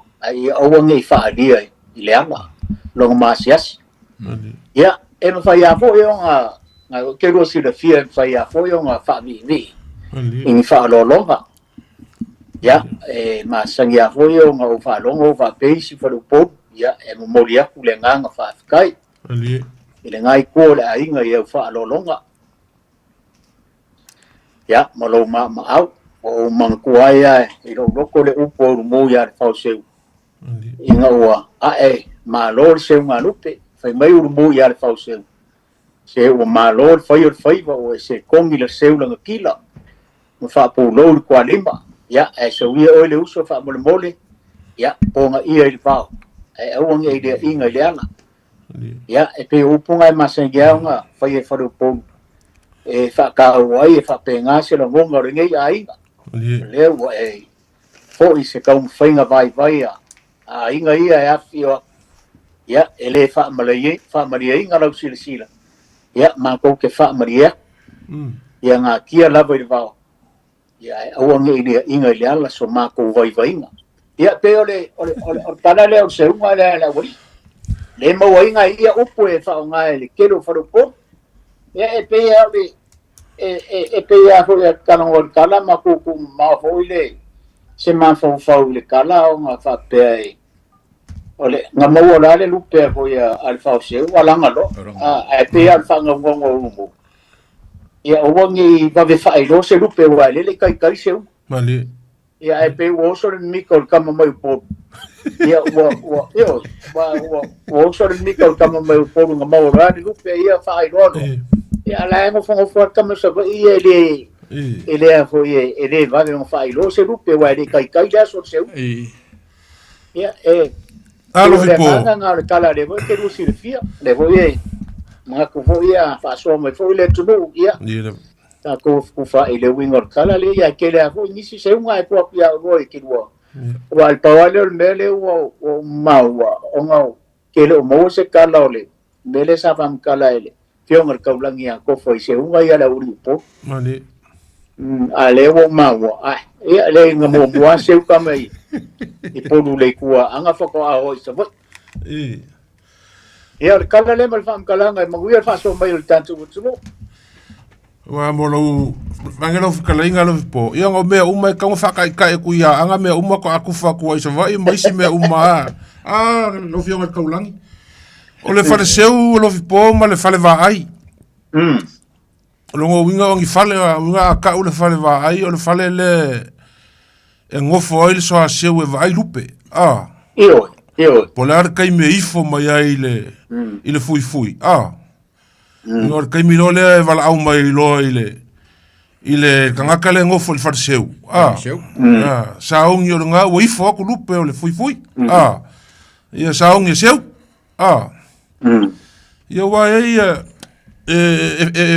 e le isi nga isi foi va ngana mo mai o lupe o le popula e ulu i makafangua o lupe o le foanga e ulu i makavao o lupe kupola e ulu i maoka malawa fa pela le fai kau wala nga fai ngo o lupe o le popula e ulu i makavao o lupe i o masangi i makavao nga malama ar kaya o lupe o makukua nga malama ar kaya o fele le sao al mela i ai maat o lupe o le foanga ia o lupe fo ia e levanga ia nga ka ukala mai ale le upu foanga ia foanga o upu fo la ele i masangi i makavao la fele le nga i o le makavao au kama makukua la ia e fele le sao al mela i maat e kaule au lupe la sa usi la fia kofa le lupe kupola la le lupe kupola le va pe le lupe le ulu i maoka malawa wa o so kama i lo ai ya e ai le konvengi le ke vai ko ilunga le e fa pe mai foi le e pe le manga ia pe fa nga ko ka ko por kalame se upu vai ale anga ngu sa mo malanga fa alo ele me fainga e ko fa alo o ia ke oe o le ke kalango aku o ang fa le kongu ma e ku ma wala lo kangaka ave la fa e kangaka le ke lu kalango le fainga nga ole anga ngu ma fa sa mo o ai ke le lo se mea ar kangaka lo lu kalango o kangaka nga o siri nga le ke ma aku le konbengi mai pe le manga ia pe fa nga ko por kalame le o le aso ka ko vai ia o le fa sa nga ele ma fai o nga pe o ma ko fai aku le kai mi sola sa mo e kala lasi mai ele va pe o le mausa o le ma ko ke va ku ke kala ko fo le ngu me la ko mau o le ala le o ma ko fa nga ko le upu o le aso ma ko vai ia fo i mai ama ko ia fa so mai la ko le ala nga ele o fa sa mo ma le ngu mo la fangua e ke le ko avese upu fa lo ia ke oi o le a foi fa pulo le kwa limba oi o le lupe kupola fa mai o le lupe fa fanga fao fa fanga fao a kupu fo ie a o langa fele le mai lupe fo ie o le fui ma muli a kwai a o langa koi fo i mai i le mele masang i longali ia Ia kailo iai po inga I lewa I kaimia le mai ku le pola le fale o le ainga. Ia ku le pola le fale o le ainga. Ia se longa ku kongu le pola le fale le masangi ele rupe. Ia whako a lele leo le ilungo le karikari vo le mele masangi onga kuku wai ia lupe. Ar kalale ia umu kako kalkalango la kiki ai pe wale ke le kako kaimi. Whapulou le kua lima. Alu fipo. E fōlinga ongi upu whako ese. Auange ia pōnga I vao. Auange I lia inga I le ala. Le whapulou le kua lima. Ia sa oi pe o kau mika kama upolu nganga maua. Whailo loa le nga whaile la. Ile la koe whako ese le kama inga la koe fōi mai. Le kama le paka. I upu le whamaua lalo. Pengi ufolele la ke kango kulo ko nga kai lalo bo se kongi le se ngalan kila fa pulo le kwalim mali o fa malo fa yo le fa la nga ye le si foi ka le si le nga ngale pe me le sa ngo elo fipo mali ma ka le le sa ngo mo po nga la ko le fo lu mo le ama fa la e fa me kala le fa le me ko manga fa le me ngo sa wai ya le yo e lo ngala ngā alua le whauseu molonga wha mawalunga. E malo. O le kanga kau le wangka pe ngā alua le whauseu molonga malo pe. Walanga ngai loa le whauseu. Wa ave mai kamoro I kala o lumu. Pero le whauseu la o alu la e kofo le kamasawai. E lau ia o le kālonga masangi ia lori o le kungu. E le songa ka alo ise si se va ngā al kanga kai o masangi ai.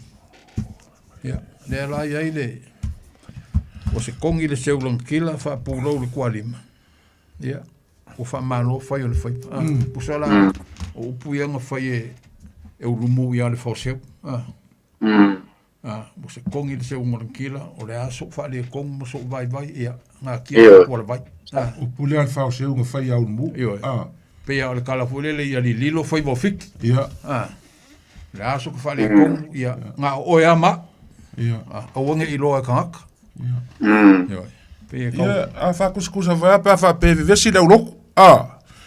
Vivesi le uloku foi lele inge ia sa ngoa kulore fai au foi lele ia ngaka ai le kako au uloku wha mole mole. Ia whakulengo vea. Ia po ngā I vao awange I lia inga le ala. Awange I loa koe isi ma ko ulunga isi le upenga ka whailangi wa pe olmenga leo sao ngei. O le fai mai isi, le ko mengi mai isi o ulumu, o le kamangi yafu ma o I sa kau am fale alupo. Ia o nge yafu am sa kau fale alupo so vai ia. O le kua le ala kau. So le... Peas ko pasa le aga, peas ko miki ia. Le ufa pera va me por kama porima. Le ka waru ka ke o kama le. Malo la. Ia kako... Ia ngā Samoa e whaafonga mai o lela iei sau fasili. Ia kala kulora kako leinga ngā e saunga mai. La kako se mai le I le seunga longa lua. O le seunga kama o kupu I vao. Seunga kama o kupu I vao ia o ngā ua maala malama iei le kele. Le kaimi foi ua malmaloa ngase o le longa ki ngār. Ia kengi o singa. O yo kau fau. Ia, alu le whiau sauia o lea o whakariaku le ki ngā. Ia le whiau kāua. Ia, ala ngā, se I whakaria lupe o le pupula. Ia koe ruaku le whiau longa lua. Se ngā e sauia o le ua mga umia o e lau ki ngā, ua malmalo alonga ngase. E iei me fia kalango ai, ia se I kālia lupe o le foanga. Ia, koe ruaku le whiau longa kolu. Ia o karia lea, se I kālia lupe o akoa. O le mea la, uoso mai lau ma fau, ua kala masangi. Ua ngā upu foi upu ua lau vivilu ai ia kupulanga ma ai au ia malau kilo.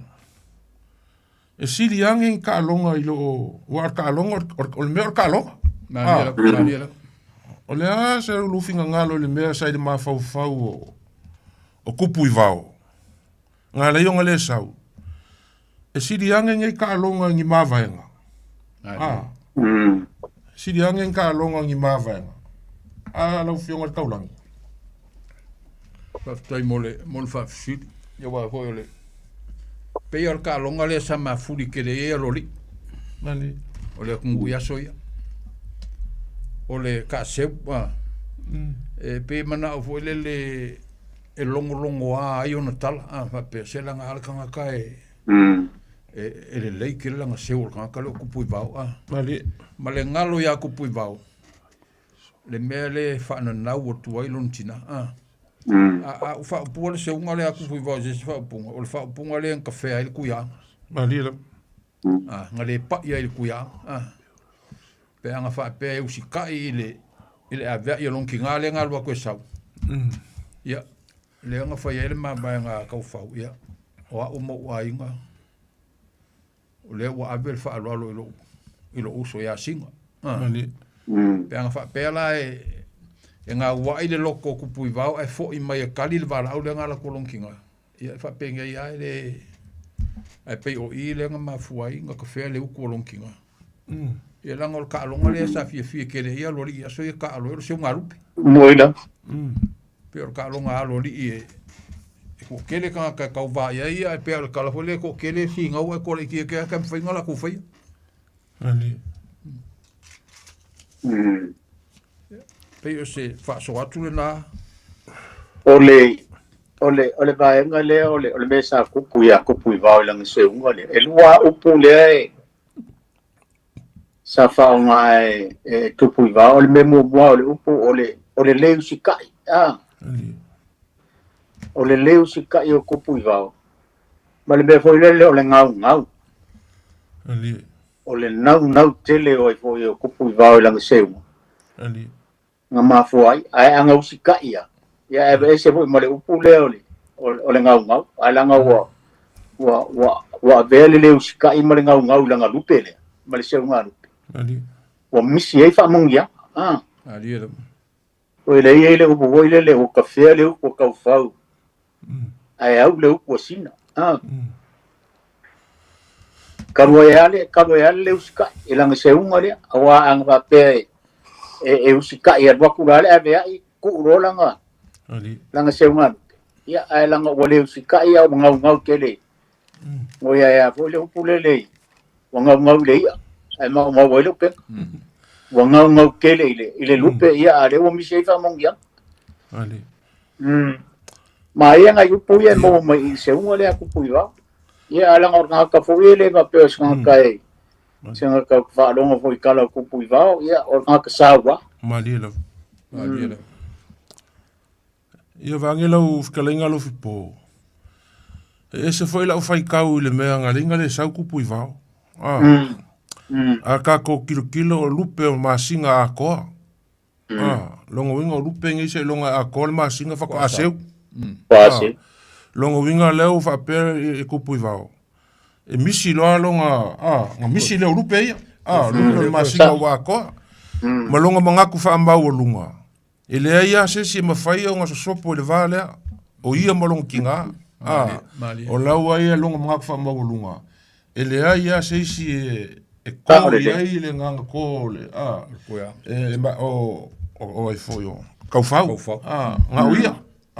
Ko loa kasi ngā mea o le mangaku whaambau o lunga o kama. Mangalo ia. E whai e longa ki ngā le whai unga. Aisa. E whai e longa ki ngā le whai. Ko kasi ngā mea ngā ulo. O longa o mawhau whapea. O le mea lea isa le mangaku o kupu i vao. Kusa pele sau li au le ale ngaka a misi lupe i o le masinga o ako. Ia e po ia e luaku. E le mawhaianga ku ua i e longa ki ngā ia le. Ia se me o ia kaunga so. La so finga ngano li. Mangai le lau kupu ngalo mangaku me foi le lea. Pe o le mamai ngofai le fonki ia kofa. Sau lo i ngā alu. Ngai awhele i whale li i ma whai a whamasanga pele o mai pe o mai. O ke kaulangi ala ko o le aing kaulangi. Ne mafu o kaulangi. E kai whapenga ana le lau kilo le mele. Ngai ai le mangaku o kupu i vau. Kile an. O ke ala kuala ka ofi mai lo kinga le. Pale ngalo ya ia. Le aila. Sel mele ko fa ia ia ka fa. Ai ele mea ia sa le leia. Te wa ka o kala foi aku. Yo skan ka sa wa ko fa mawulu. La ai ngai long manga ku le pe sa ngo ia.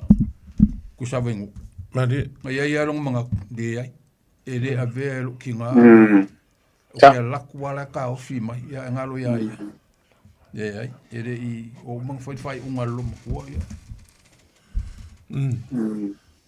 O lo ne benga ia mang ku ngala kwar kam wo umang fai ma va nga. Wo umang fai ma va nga ka fau ia fa muinga. Ai la kwar kam ko fai nga up. Ia o le fai wa mbanga va le lo makua wa. Umanga ma va ia fa muinga. Ia o se kala nga mafu ai ia kupu la kungu. O se kala ke le lumanga I makala nga kupu ai. Ia o le nga usu ai fa muinga le kele kenyo kala leo malie. Kala leo malie. Ia fa ngau ia fonkir kupu. Le ia le o se me kele. Le kala ngu kaunga I o fape o kuia anga le e fa umbilongo ingo kuia anga makiva. Nani? Se ia wale sa ili mai. A mai le se sia ka ko por kala mi fape o kanka le nga le mfainga kalingi konga o ku mo ma lo mo. On fa pele ngong ai. Se wale ko sa ili. Nga mai le se sia ka por kala mi. O le lupe ua urukongu. Ma le lupe sa ka kele I me I le kala le se unga lupe le ma ni ko ma nge fa nga kuila. O le lupe ua urukongu ma le lupe ua sa O le lupe ua urukongu. O ia o lo ulo ia nga ka kala mai ale o le lupe ua urukongu le upenga. Ia wai loa le upenga ia male nga aloa o la au ia o nga aloa o le nga fa oi pe o le nga la vea ngir fa feilo iaku o le lupe ua urukongu o le lupe le ua le vea kongu I ko kongu le upenga a le lupe ua sa la so si le fia lupe ua sa o le lupe le ua ai le lupe fo le o sa ia wa ka kuki ke lupe a sa ku so la o sa ku so le lupe fo le la wa mau le o le mau le au sa wa sa fo le vai o ka mo fai ko e se male mal maka pen ai po le winga nga o le lupe sa ia leo ka ko me mai le se unga longa kolu kau le marka ko kaimi o le se unga longa kolu leo le se unga amali ko ma nge fainga ia kukio kukuila o ke le loa po pe yengi kia se ui ko fio anga sa vai kofa o mako o I le fio anga sa ngapu ka ua le pa I o le fio anga ua le fio ngapu marko lima ma pur kuia anga pe foi le fikalainga ia kuinga le ava mal far kolu maka ki kele a inga I po kingi le mawanga sa le mawanga o ku sa ngapu maka kele mala u papanga ia o kia seu inga sa ngapu lunga mai o le anga I seu wao foi le pe o kala foi le ngai ai ia o walu yai o walu maka wa ei foi kia seu I kai a makoula I le fanga I makauku ele moala yuka I kia ai mo kai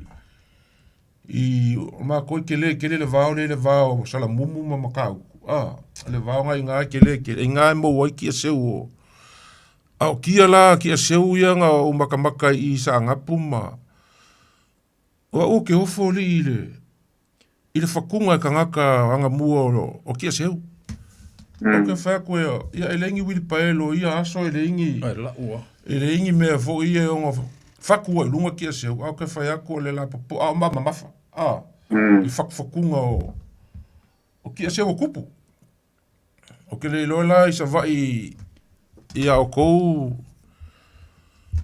Ia, awa e sa oi fo I wai o ke le mai loa fo I le ko le ala kau I kia se ui le al fale mua ma fale ba ke le loa po masaro po mai al kaimi ngei o kau o iai ni ngā kia se u pe a po mai le mai loa fo ia kong fo fa so mai se se le ku ma loa e wa le nga ka karkalangoa le fale mua ma le fale ba ia ai le loa po ia nga kai mio e ngā bai kau se ngā lupe o mu ma le whao seu o ia ngā kia o mai le so masalo ia kai loa masalo a whaasoa mai sisi masalo le e kauanga I sisi whaasoa mai ai o ngā sira fia o lo ia ingi kia ringe vai kau Iwa ngai kaimi o levanga ke long kako ngā lua soifua mai ma ola mai e lo koe se urupe kangaka o whaonga whanga o whaonga o lo lakalaka a mai sa kaimi o lakalaka ni loko kamaki ta ole wa kaimi kongu ngai masangi ngai loe peki ele lupe ia o ka whanga ro mga I mea e le kai kainga o ave ku papa fo I o a inga I kangaka fo I e uka o e whanga waku le whafonga anga le kungu ia o a mai se ar kaimi lo loko kamaki ke mangkua ni makongu ele yo kaimi ngai Samoa so le lupe le nga whanga I awana nakar kaimi ngai o mai kai le lupe kaimi ngai o le se unga maria koa ma ngea whainga ia ku maunga kukuila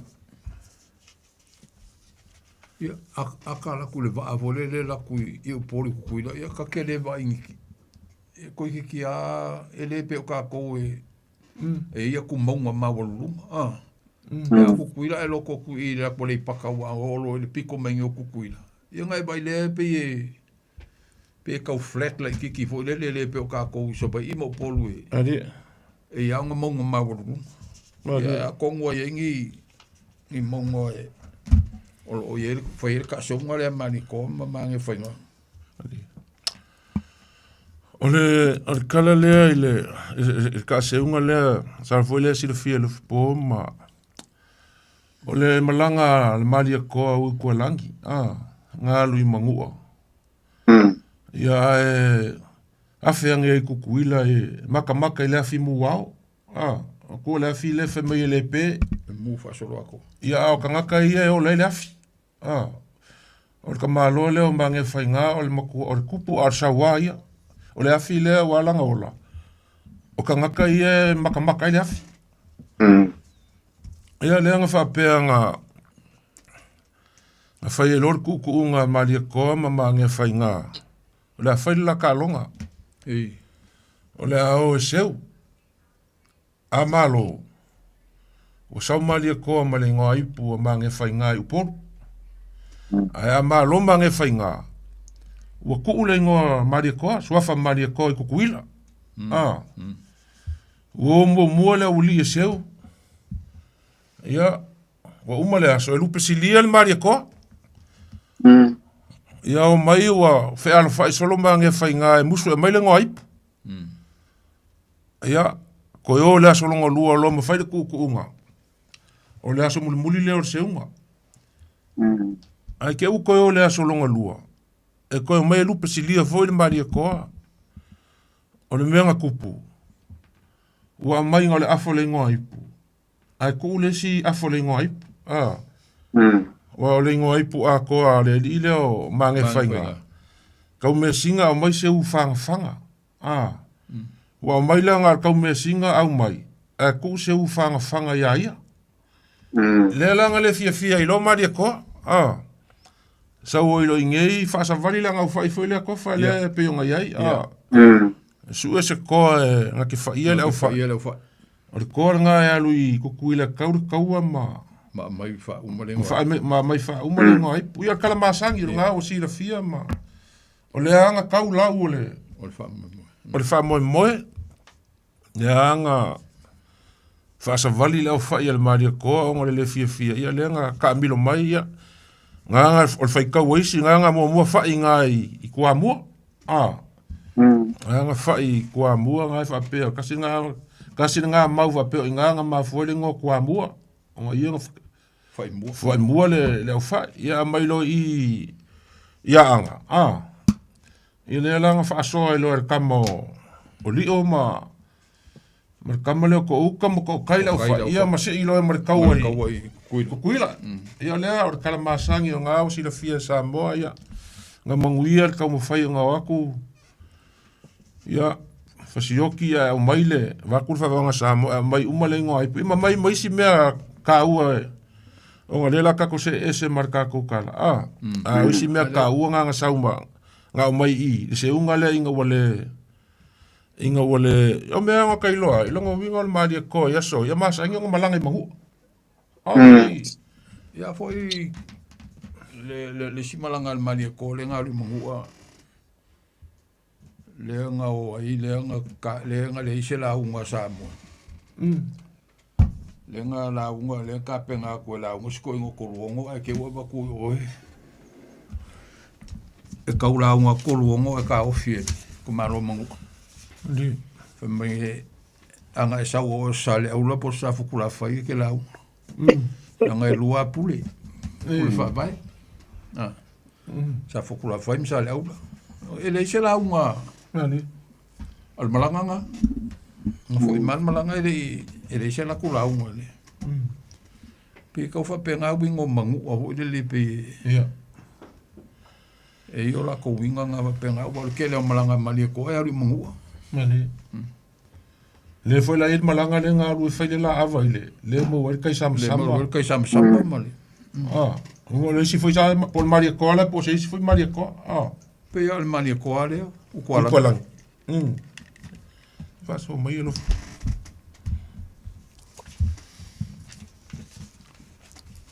Al kako il nga Samoa ko fa fonga mai. Bo kolu kako se unga ngau fa. Al kako se unga muli leo le kako kalangoa ia o le se unga foi wa e mo ingisi o la nga upu ma muanga nganga ma le vao ngana o se unga al kamo o la uli. Kama leo la uli le alo le maria koa. Kofa. Ia wa ole au kilo le sikusinga ngo foi kau e for kala le se unga la uli nga e fa u kala nga ko fa pe. La ala uli le pongsa. Il fa u kala nga la ala uli le pongsa. Ia e ke le ale. Fa u kala nga ko kala au nga kasi le mele. E au nga kasi le kala le mele pa pe wala ala uli le pongsa ia ai ngo le me foi le kup. Ya al kala le yo al kala mal mal. Mali. O kama fo ye le ngo ko fa nga wal ko ngo fo le fa le ali dio. Ku Samoa ya. Fa nga ku Samoa. Ku Samoa. Ya, le ngo ye kama ya. O ko le fa ko wala o ni ngo so. Ya lui e kala ngo ala lui e seu e kali lupe fo ye ya. Kala mal mal mo la e fa pungo le fa puro ro o ke ile. Falong mai ko kala ngo kwa ka se mo kwa la fua se lo kingo. Kwa va i lo kwa ko ngo. Ya nga umang ka ile lo kam mal va ko lo ko mai ka soli. Ole ane mea. Ole kwa a plus ale. Ole alori la. Ole alori. Ole alori le me ele se ya ngala pe ole me nga. Ya ai ma nga ya me nga mo mai ai ile kala. Moila. O i ka ko ke lo ai. Mani. Wa pe ngo fu ko ela. Nga wale lo ko fu ko ela kengi ya ai ke wai lo al kam. Wa le manguia lang kam fa. Le nga fo i mai kam ko ya wala auli ko. Ya le fa ile kala ngal kam ya. O la wol fiso o la wol kol. Alina. Pe ngo fo ya o ka wole uso. Po al mesid. O mo wole ayo la ing samariko. Ia pe o kala masang ya le la ka ko ai la i usunga kenge. Ya ke le yo kala ye mo wai. Ai pe o kala po nga le nga se unga ia sanga kia ia le ku kamari o kam. Ya pe o kai mi fuenga o manka ele mal ba ku ole. O le aro ku samo. Sorry. Ele ai o mo kwa a kamalo. Moira. Ia pe se fa popo ngai. Oi, voile a o lupe sa bao se ya le fu fa kas. E pe ole fisili voile a kengen o kilo kul kama lai. Lai fu si mai o sunga kikile. Ya lupe wo. Al mali vo ie wa e fa so fisili sa fa so mai skasi o kama ele o pulia. O mai fa pe ele mo ile o pulanga o lupe lau ele o feola lupe lai le sunga kikio. Ola hauria o pepe lupe. O inga o pesiri aku kenge ya la uri po ala mai ya o lupe nge sa ba o sesi.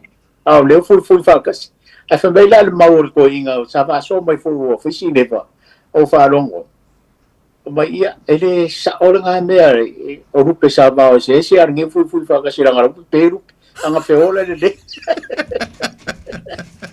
Ya makorio ya mawai ko ngai ngau ya o kala kausua ko inga nga mai ya ole upu ya mo kwa sa o ama ma mo ile upu wa ele pape ole se uma lu per kama o pe ole le wa ku fa pe ongi o kangaka sa malanga ese ma a inga sa va ya ole u firo ai fia manga ye fo ye le ya e mo mai I se unga le al kama la uli ke le ame nga mo waile e se unga al kama la uli o sa fa pea ke nge es kanga ka fa ka wa kama ya ele ole alo kupu ele fa peos kanga kai fa ka wa o ngara se ngara la uli o se lupe fai apa au ma lupe lengi apa au Nga, ua pe sa o fisili mo nga kenge. Sole, kua manga ia lo kiki lupe. Ia kadia kor kama. Io e manga ia lo kiki. O lupe sa vao ese. Longo winga sa kofu ale lupe ia male maka vao sa kuwai. Ia leua fui fakas. Ia koe fai aku. Sole kua se ua ma polongaro kingo. Ali. Saore leia. Mai ba ia ma. Mai va ia lo ulu ma. Mai va ia. Ia enga ngā ko kongo e kamo la uri longa I kuka kupu. Da ole. Ngā ko kongo e karia ia o ia ole. O pangka o ia kanga kamba walalo. Da ole. Mo I sa ole le e la fula ma vai ia. Ia o kama se ngongo a ole alo kupu. La fula kama se ngongo. Ia ngā sa o ila sa wanga. Inga wa umbanga ka whamarur kama wa kofur kama le vai wa waya I runga. Ava kengi, ai sone. E peo le pupula o le ale. Le lale le. E peo le anga ngofurua ya ale wa anga le ya. Ia la uli le. A kako mafau I kalaku o le tunu nga vai kau. I meo usunga. Ia kako wo I le vaenga ia e peye. E se ka ua I mesa ia. Ia kaimi o le. O kaimi le I o kala le. Manila. Sa faya ko inga ma karo ma ko nga vai kau e mongi me lai fai pa ko amala mala mai ngo o mai kadale e ko fa pelo sa ma o ile la ser ma ko me ya e ka ko kilo yusu o ko ka ua le ki o voya so e malo keleo o fa de polu ma ka wa de la ko ri o ngole ngafa ka ko ho ile vai nga ngolo ka ko ka ngol ka mo la ut ia le we ar kama ia ele fa pe nga fa nga lu se kasi pa lua ko inga la uli ia ma se kala ia lua sa ar kala le ia kupu I vao ka ko va ai ile ango liu ar kala le ma isi mea ke kele ngo kupu mai ai ma ka kia kupu mai ia kupu Samoa ma e kamale ia fa penga foi lar kala le ia lauri ia nga usunga ma me nga kupu mai ai le ia le so me kala le ia lauri ka kilo le fanga o ku Samoa ile mama o loko kenge le nga fa ia le la kong ia sau inga o ke loa ka ke nga uma ia lauri ai sau o ia le ngofo forsa ala ma ngofo malaudi anga le anga forsa ya oi nga saule ka ko ngofo ruai anga le anga fo laudi o la ko ka ko ngofo lua ya forsa ia le ankupu sa le ankupu awa vela le kengele ngofe ya forsa le ngau le ngafanga ya le lang fa wa le fanga u kuma kai le ngofo malauti a pe o kengele ngofo ya forsa le ngau le nga ka ku kila e ako kupura le mengal vai keminge le ai fam singo o fam singo o ia pe venga sa ngoko fa ia mai kala ka ko lenga ka o langa ka kong leva foi vala mai o ka fio ka ko fa so kala ka ko lenga le ku na weri tato bala au pa mo ia ka lo fer ka ko vala au mo lo wa ngo ia tai mo la valoa o se alo sua o talo pa sua ia ku mar fa lo va ku po kala malu ia kau sola foi manga ko umi ko fa so ai so ia sala nga umi ia e pa wala me foi le kau so ko ai o le ai kau makele ku ngupo le me o le seu ia kau fa manga ku le ku ngu wa so ye gila au malo se ka fa ngai lupe ali pe yo o le mele sa fa ngai le ku ngu ia o le me ai se lo umi po la se me sa fa ngai ai mo ai ni ma ngo po ni foi ai o me ia sa fa ngai le ku ngu e ka se wai ia mango ai la me la le na ka o le se unga ile kala la ile fa se uma le mo fa pe o mo sa se wai ai kua mali ai fa longo le kala o ave ku kala le mo i sa vai lenga malanga mai sa se vai Alila. Ya alu mela ngaku. Ya ngafa ya ku le or ko in. Alu la seu fale ba ya la seu fale boa. Inga wa seu la wa. Ya wa ma wa lo le lupe le lumu. Mali. Alu no wa ku. Wa le fa ai lo le lupe ngo fa mai le fa seu. A wa fa ai lo la lupe. Mali. Ya ai nga wa ma wa le lupe a fa seu. Mo folo ma fa ai lo la lupe. Pe lo ka kai le ai o wa lupe mo la fa seu ya le nga fa ya puro le lo mo oi na mo la lupe ai ke fa me o fa ai lo ya ale wa mo la lo lupe ngo fa ma fa ai ali no ma kala nga a fa seu ya va ku asa mo ya menga lo fa vale vale yo ela le upunga la nga mali ya ai o ya ra ka fa pu sa ka fa so la nga okay lo ko ke le ni se le laina ali kai sua ia foi le si se unha nga ka sala ko ka mo wa le tembele fa pena mo wa le lu pe ruiva pero se malauri pa o da lo le fua sa por malauri se wa malauri po dunga ya kai lo ai o mo ko api ai wala vai le me que fa so ko mar falo kai so como no le laina ai la basua na mo se uma e pe por kala ya na uri mo lo so for ko la ya na foi ele o fo le nga pa ye na uri lo nga so for ko la ko mai e wa mo le va lo wisu ya ai lo wo fo i merkama mo uma fo i mai kenga ngai ko kala ani ola vai ya kala mar fala lo va kai mo vasoa valo su al fasoa fa tai pola va no tai ya alo fa ku toi fo ya se fo so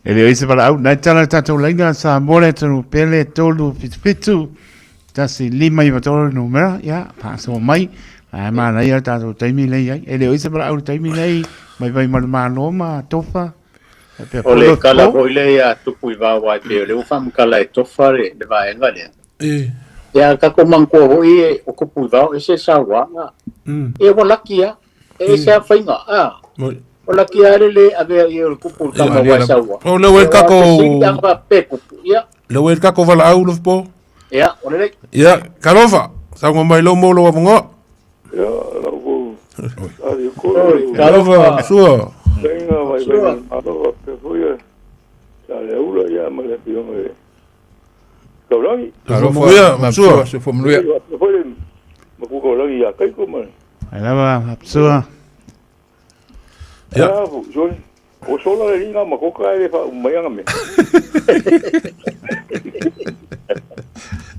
ya maro dua foi ya la le pe ko ka ma kiere Kamaro ngale makiwa ilangi yo. Oi la kamaro. Pasi ngere kamaro tu. Makiwa ilangi. Ia, Samoa mai. Ia. Nga papel la viwa. Kuyang. Ka ula ise yaru ko sa ili bai. Ia, Ia, nga kamaro nga o. Ia le li nga. Fominga. Ngai wala ki ngai al mesa ka ngale au ye so fa ai. Ya, ngala. Yeri nga ku yang ai sidi mo ki bai la ka mo fominga. Ya, nga. Onwa. Ya, ele é me o fominga la ngale nga sa ngai kuira pe la se la sa ole. O ki lo ku nga me wa. Ma ya ja. Ba mo ku le se me. O si se o ngale ka wa lu pe riva. Pe yo i. Le nga sa no fa i fe. Pa ya ko. Le nga se o ko ngale ya ka mo pepe. Ya. Apa pe pa u ele. Ya le man. Ya, amang ko la o pepe o le aku. La u le ki venga venga ave o le pa po ngai mo wa i. Ali. Ya nga pe nga. Apa ye. No fo le lupe. E ibo ngau. Ye kaua ka hu ko ngi o wala o nga ruenga sisi ese ya. Ali. Ai fa pe wa le si mau pe le nga. Nga la ku ve nga fo le ibo po a po lo le. Ai po lo po. Nga la le ibo po a rapi fa ave va pe le ibo po ga fa le lupe uiba. A pera ngo foi a pa pera e mongi nga foi ka o le lupe e di e ibo nga o e ka ia wa pai nga nga si ese ko foi me fa pera ali dela ala qual nga kai mai o i fe se vai ali ko inga nga ni o mai maro fa kai mo no go ma pusua e so finga ngalo le senga lupe la maria koma nge fainga I kukuila. Ja, we hangen maar met nga se ja, nga fa ke se ye. Maar ko inga ya. El ma ro nga ko mo muy mere el pa banga ngai ko. Ngai ko. Nga ko la ni. La fille la fille muka si de ngai yo. Ja. Ja, nga pe nga.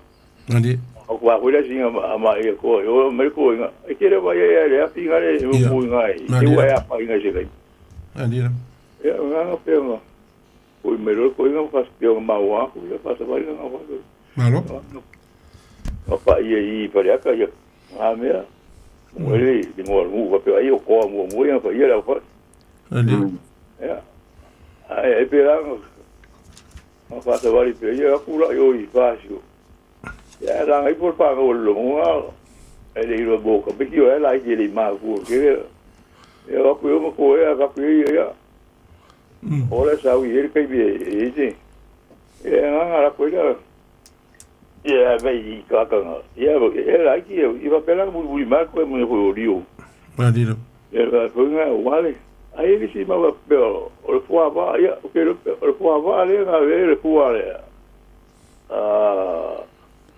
Atanga ro, Nga pe eso kanga ko nga va o ta pu ko mai pasko o ali le kula nga ya nga ma e wa mo nga veli I pare I vale I o ma ko yo mengo po es pu nga lubi ali ya mai nga I do mo nga yang ko nga mo le ali pa nga le yo pa le ba ali mai la ko ko fa si o ye Allo Flaso le kumu ya o pa ya le pu fa ile e ko yo o po nga ali ya mo ki la di wa le nga usu ya manga po manga le o ke ne ka le mo le yo wa ko yo I no nga yo va pe o se kwa ma li se o pa ya nga su yo nga yo ke ya mo e ko nga le la suggeri Malo. Kijk Faso. Time up zo. Faso. Ja, Faso je voor me. Ja, zo voor je. Ja, Faso voor je. Ja, Faso.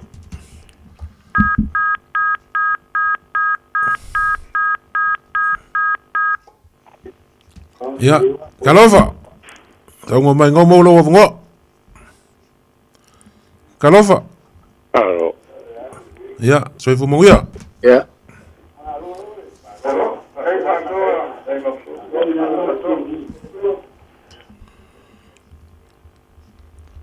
Hello. Malaya le. Tutu ila lo la au ai. Me lau paso me ngang pa lo. Alo ka. Oi sol. Yo como tinha o va esse va long. Se pole kala nang sa ngi de pepa le fia so i. Lo pa tu zo lo sunga le wa. Ai fa le do avio. Aki an sila ma sunga le wa ya san. Ele se ku nga va al mele fai o sunga rupe. Ele pa zo le pimko. Aki wila le. Ia sa ngo ia lau. Fio le oka.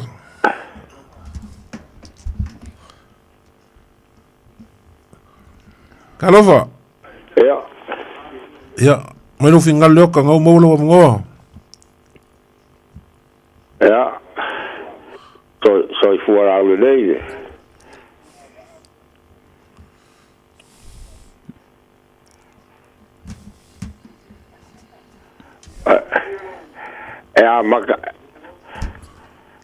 A maka meo o se unga rupe i kai de sabi aere a maka i uka le vao. A waga leo, ya, se ya maka ku i le mele wako o sofua ka le lupe uruiva. Ya, a ngoia. E se a le lupe uruiva. O le lupe uruiva o fale aridi. A le se uga le ga fai de i le sabi le ka i ko abua.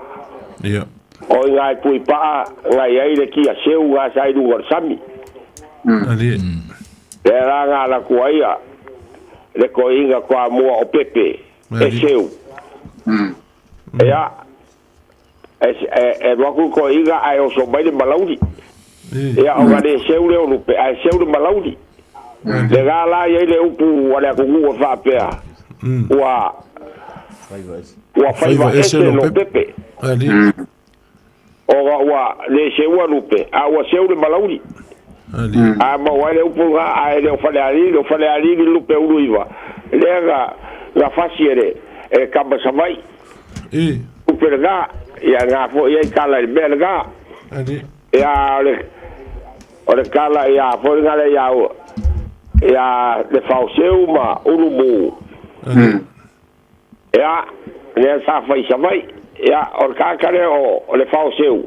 Ele o le ko a kuar kamba. Ya seu. Ya fo la fai de le la kauanga ma urumu savai. Ya. Sa ui mai umu e whairo la ama whairoa ia whaku se ka kia ngā mea o le aru ka o e ka seu ka urore iu ka kia seu ia whapea mai au rumu ia o le ala whaku o le a o i ka pua isi i whare ma ai a o le a e seu mua ai whai mai a whau seu le ai sau o e seu mua a o le a o i whare ka pua a maua se rupe awange i awange failo ali ai fakari fako a uma kaseu ia o fako failo le o karu ali ia maua rupe le fauseu ia o saule o le fauseu ia o for fa vai ia seu ia le fauseu ia le fauseu ia ga maua le lupe le fauseu fa kulo lo so akau a langa lo le lupe ia le ga langa i lo le lupe o ga le fa ngo ia ia mu e langa ia de kala nga mu fai ia ponga kia i vao ai awange idia inga yala makala o ngo le wakusa wa magu malo le fauseu le kamba mai akua ia langa mawai de ga pa makala ia o ko kala foi ga o fai fa ga o ku ja mo tenye o ga so Nga kolo ai. Ai markenga o ngau fale ai. O ko ngaka. Ko ngaka. Ia ma ngau fale ai. Ia ngai sa o ko. O fa ngau o kui Samoa. Ia ai o le upu ngau fa ro ku ia I le fa pea nga fa ia ko se ko inga fo ile o lupe sa va o se o fui fa kasi. Ia. Ese kari ko ngugo karaka. Mali. O le winga o le merga ele mangao o lupe ia wa fusi le kingo o kama. O lupe wa pepe.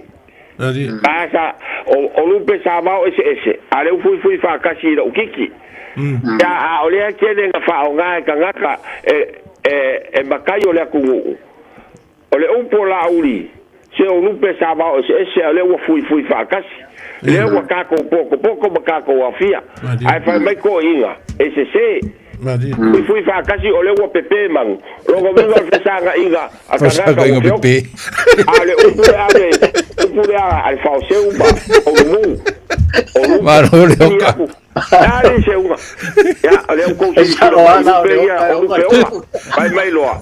O lupe sa va o ese. Au fui fa kasi. O ngala ka ka mega. Ala ya le fauseu ma le urumu o lupe sa va o ses a le fui vacas o la ola lupe a o le vele ga fusi de kingo o la auri o pepe lupe o lo viga a fai o le kala ya la auri o lupe sa va o ses o fui vacas o lo viga le fe o fe lo o fe o ki ta ya malama le le ku i fa ya lugo a so ya ko to so ga fai o la uso so ko na pa un morolo fanga marolo nga faya Saloleka Amaria Koma anga fainga adi o nga e mo ye sa o ya ba ya umale le afo le ngo aipu anga ko nga le maku para pala o Maria Koa o le nga fo wa I do ai ia le ngu le o salaia wa le ngu salaia o kukuila ta pule ai ya fainga ia o kala ku nga ia ko banguia le fiapi ia ko la pele lo fole ko pa banga lo ko kai sona ia af kai lo kai fongo le o kiki Samoa e ki ora para mai do ko wa ia e on mau de ois como para muri na pa mole galofa o ba tai mo lo vongo pa karofa ku ile maulunga foi o le pokalame mia fiafi ia oi karofa o ko moksa o meri fai le kawai mai ni ia karofa pokalame o ko ngira foi ia ai ele mo lo vongo ele sikala fa peole sa foi se unha lupe foi ar kui maua ma le kangaloa langi ani inga uko ka le va ka mo fa le ma fiki uko ani ide ka le fa le le kwa ba ani ole se urunga la le mo wai le si upo foi le ku o nga sa dor kui maua man kangaloa la mo le upo le o malu ka we ki sa ori awa wo sanga ikupu alelo ya man ko e sauri wo sanga ikupu maria ole ya de si foi upula mo le si foi wingo nga wo fa pe wo sanga ikupu ki sauri ya ole e la kala fa pe nga lu wo le ije ko si ni lu pe voi o sili lo o fa pe lo le sa ngwa al ka lo ala ngir kun magu te kun magu ma di lo fi ngalo e a moi lo le lu pe ala lo wa fingo fa fa o e ave voi le ka mai ngi ye lu pe wa wo du ade ya o nga mai lo le o fa ko lo kun magu o nga finge mai la lu pe ave fa le fa o e ya ma sa ngi le ku fa belo fa le lo le lupe le o vai a ku e ko inga o le ku le lupe le ku le i lungo le o le ava voi le i lungo le punga o le va ka uma fa le asamu e kuna le lupe arke e ku le la piko silia ga maulungo le apa o pa pelo la yo le ko ingo ka lo ala ki mo o le la le apa o le fa ingo le lupe singa ka manga ko le lupe lo wa finge le fa le ku le ala o mer kai mingi o le singa ka o le apa o le pa por fola o le lupe singa ile kare le si foi nga kala pa lai ku langin ma ai se me voi e se o kala pe un sa voi le malole o le fa so voi ni so man malole tu ali ta o fa longo pule e pe unga sa ngole fi unga ka langi o ya ko foi ile la unga ko lungo le nga fai yo ali malaikele ali ya langa e pe o lo ko en fa nga ka di ele va ele ma o ke le ko la unga le ali o le la unga mua le o fa pa unga ko ma de ko ka ma fili le lua ali e il moksa ali o le kala ko yo go ingo ku fu am fai ma de ko o le an wa ele wa sa u le ma wa fa pe ali o le an me wa ele sa u le ma wa fa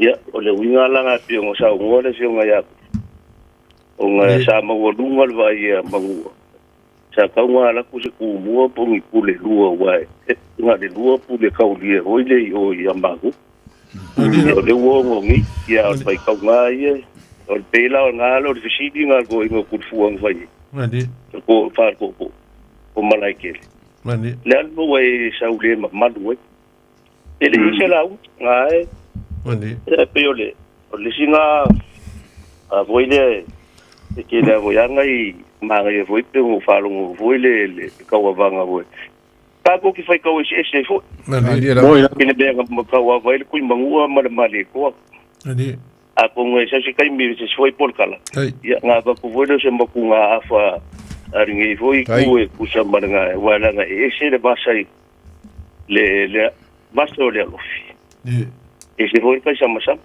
ali e foi riscar ko nga la ku ma de ko o le va mai ka sama sama ali e je voi ka la ka ma wo mai ali a fa pa mo le basto le lofi nga ka wa vai le nga ka wa var ku mangu male male ko ile basto le lofi yo ya ku ya ma ya ko po kala mengia kai lo va ko kala mi fa kai mo la go mo mengia kai lo sao lo fa el coco le moksa wa le fio ku mangu la unga mokasima fa kui fa pe foi coco fa le ula alo kaiko wa o fa kaula kai po o ia po le ua sa ngo mai ma mo le ko fa ma ya vai e singa fa silanga fa mo le I se ma ko hopi ko mu pa mo le bando se uma foi fa kula fa silanga le la I fi kau le marka ko le o le aso sa nei le aso nuos fu malua o le o si il misa ile ngana Samoa I St. Anthony of Padua Palisi I ngai in Melton South ya fai foi wa fa fonga mai ia tamama tina matua tatou Samoa ia o le tatou misa Samoa le au si il tasi ile oli ya mai le misa e o si e patele mai na St. Albans Parish ya o le pai le tau mafutanga pe mai le tatou sauninga ile aso sale ma le fa alo lava a fa fonga mai le tatou no ya o le fa dinga le ma le fa alo ia manuia le tatou wa fiafi ko le ngoi e o no mai wa fa marika ko por kalame ma le fa alo fa kai ele fa ur ka ko por kalame ya ko foi le fa silanga so ma ko ari ko ya le o si ko ko lua ai o si ko lua ma ai ngo no ka inga ya ka usa ele por sainga boia o si akava ole va silanga mai ro ka ko afio anga isa kawa ia wale fio la inga malos kawa ma fe maka ma se yuli man ma pum kama le uso mo soli klenga ya fala furungongo mal malu far kolu wala wa kul pa iyo ka ko mbanga kuor ka ko fa mo le asko ngei aso lu fur kasi e fai le moka sa mo le ongo le afiafi ngā ua sila fia le wha moe pe o ngai ia whai maila koe kai lelei ngā ua o le kako wha moe alo mwhanga umo o le kako ngu o lo a fifio malala i au kilangi ngei manga kua o le kako wha moe whai mangele le moka o Samoa i le ongo i le fiafi ngai kaimi Samoa ma lau whaafonga ka puai ma lau sila mai mua mai mamoli aku le whaafakai kele fionga le kaulangi ma le whakalainga e alofipo e mese foi le sunga ya kaiko lo kai de so ningia fiafi ila nganga le whaasoa whaakamali ma le whaaukaukanga kakala whawhani polu ua maulunga foi ningia fiafi ua mou mari ko o le avangoa ko o le mokusa ia ua foi le kako whaasoa ma le kako porkalame pe anga mako wa vaku ula o kilo i lunga o le kako porkalame e ika ngaka ia ko mengi mai kako porkalame ma moli mai le whaafikai ma fia malama ia alo fangia ele kua fangia ele kua ia loko whaafonga pe anga mako wa vaku ia whaia o ngā ia o le ainga o le porkalame a vaku foi se la ngonga o le porkalame o le kaukamali i loko whaafonga ia sala ia avala ia ponga le vau filifili o Samoa ia mai le fionga i kaulangi whapea foi le ko whai alofipo ma le sunga ia kaiko ngia fiafi ma ko ke whakofa aku so whasoifua Samoa ia whasoifua ia soifua alofipo whasoifua Arue so mai sa arue so mai sa ya sa foi sua mai so ya sa foi O le tofa mamao ma le utanga o Samoa. O le vau filifili. O le ngasu e whainga tā o nā saina. O le ia i vivia e au ngata. O le fue lave e le whaingofie lona tala talaina.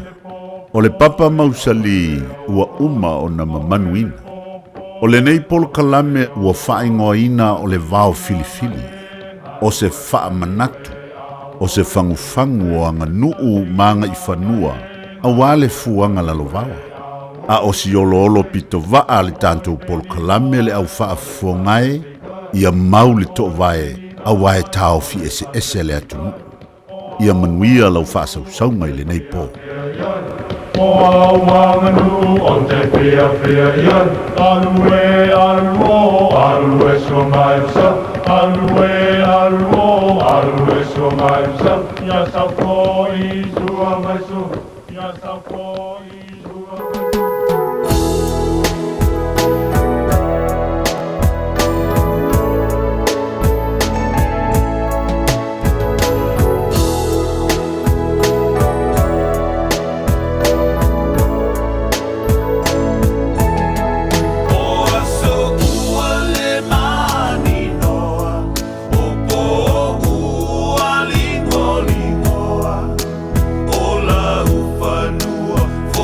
Wa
Se pangaria swa pele se me ka le loi manta le tonga mau. Taimi tu lai mai le wa apton la male tu lai iba ile tautua le Radio Samoa su lima iba todo wa mo le wa tapena mai le sunga pa penga ngai al sana pumona makafi mo tato to programa le po arito le ola mai ala pa ponga Samoa.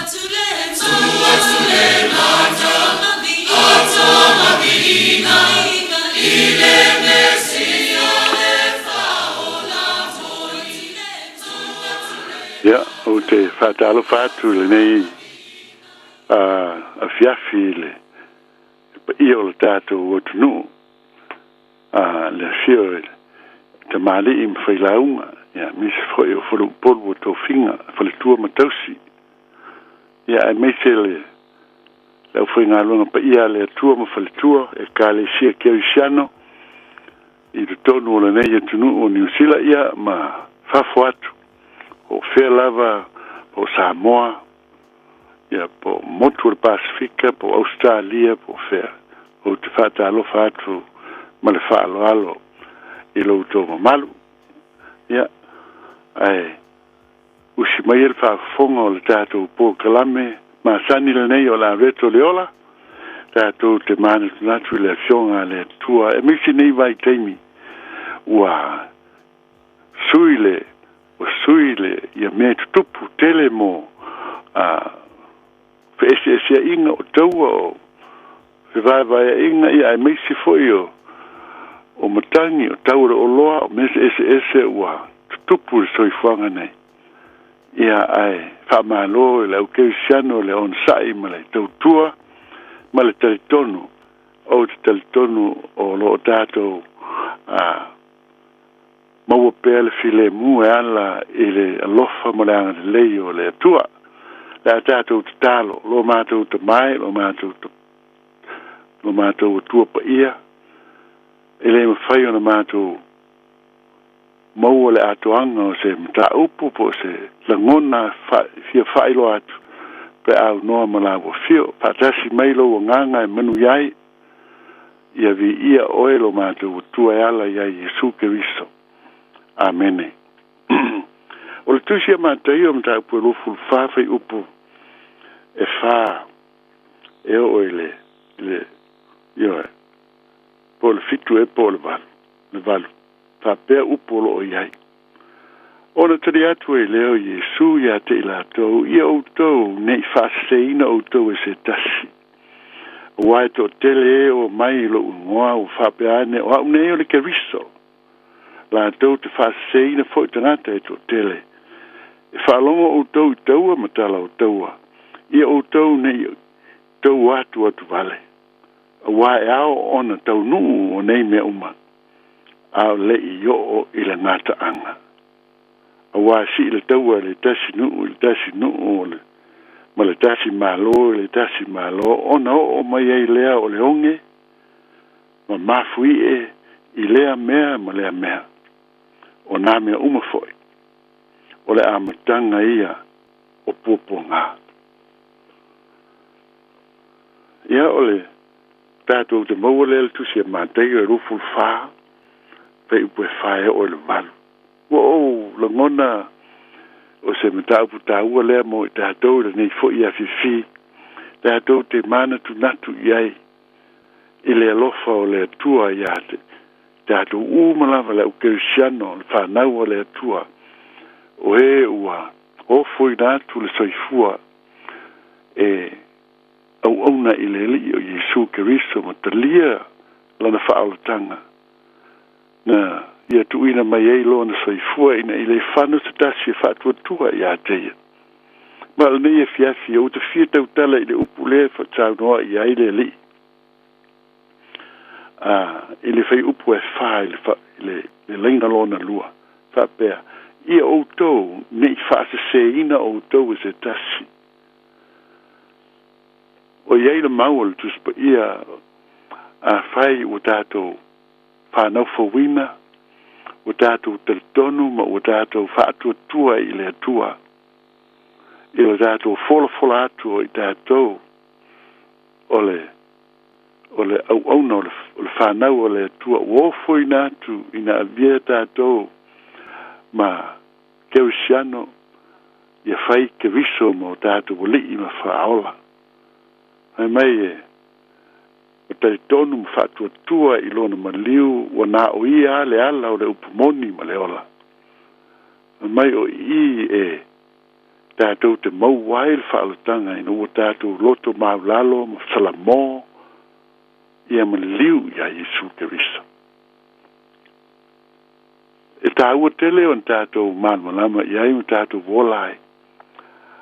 Ai o le mea o lo saunoa ia i Yesu ni pia fi ona o le so tele o i tātou ia mai ele na naina tātou o tātou tangata se mo wai ni staimi o ni foi o tātou wha parapala o tātou le manatu mafai o tātou vala wina o tātou o le whanau o le atua o le whanau o le atua o tangata le o te tonu ma ua auna ua ola e tusa ma o onga Yesu Keriso ele na o le teimi na tātou wofo i nā tuai o tātou tangata ai e tātou wola ai mo ia ele ngata la i tātou wola i tātou te whaialo na whinangalo e ala i tātou ngāruenga whai i tātou au nanga i le aso mo le aso tātou te aro lofa atu i si o uso a tangata ma me ese pei o nā au inai i le tuspa ia tātou te o ese mo le pouliuli ma le ola wha no po au tātou tau whai ina i tātou fia i le talo tātou fia e whaitau le fionga le atua. Ai sea, ina ia o tātou wola i lana fionga. I tātou wola i ana o onga mana, ana whautuanga mai ai tātou.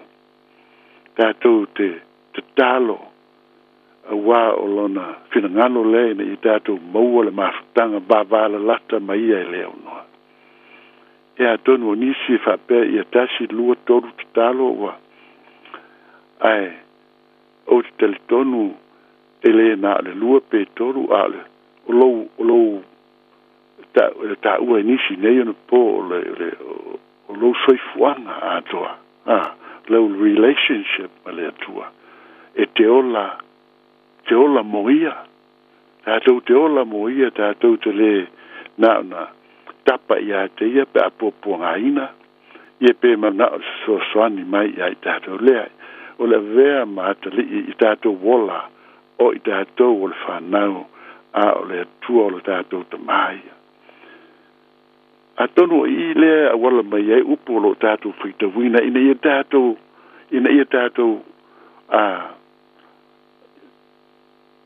whaitete ma ia tātou mataala i mea ua tuina mai ona o mea le aho mai i ai tātou. Hai mai ia outou nei whaseseina outou e se tasi. O ai outou whasese i ato au tātou. Tele, ioe, tele ai mesi tātou le au kerisiano. O lo tele pa au sosonga ma ngasala o lo. Ele ngata i lea. O le tamu sanga o le langi ma tūlanga o iai. Ua tele foi tangata ua mai mo lātou foi manatu e whapea mai o le kerisiano e le tonu e le atotoa e le moni. A o isi tapua inga o isi taltonunga e sili atu. O mea uma ia taltonu o lo tautala iai le fionga le atua. O te ilo le Muslim. O se tapua ina e ola ina ia fasiotia tangata kerisiano. A tātou sa ili iai on tātou te lo o atu Samoa. Wa iai le tapua ina i Samoa ale la u Muslim to le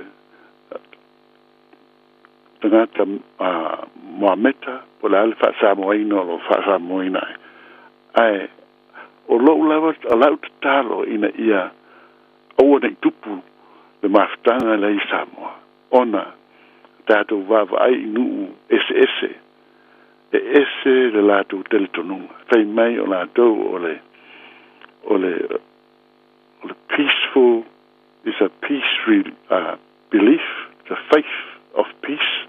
Au teletonu e mtuai balavala pa sa ili iai ile tapo ingale la do ia fia mana o sui tu la fono fa vai o malo lo iai I la do foi tu la fono iai la le me fo le sharia loa o le tu la fono le fa musalem al tu la fono le tele ma ma ato iai a fia ile le mafai ona e nofo ile teni tis po le li a fa pe o se tasio ona po le imam po la to ia ta yo le kalesia o tapo ingale e mafai ona e fili se tamai tai se tulo o ai le ifa tau sanga balu tau sanga e ai mana o ia talia e malo ala tu la fono ia o tel tonu e ia mata hala iai ia leu kelsiano mata hala iai foi I tātou o lo teita ia malo ina ia a wai tupu le mu I lātou nei o le lātou teletonunga e le teletonu kelsiano le teletonu ia Yesu e o le teletonunga se Yesu ke viso mai lātou te lia ina o le tangat ia e fufi uma folinga ina ia tau fiai le tane le vai atu I le tino tene ai o lo wa o ina I le kelsiano ina ia o tato wola fa kelsiano moni ele toe mafai ia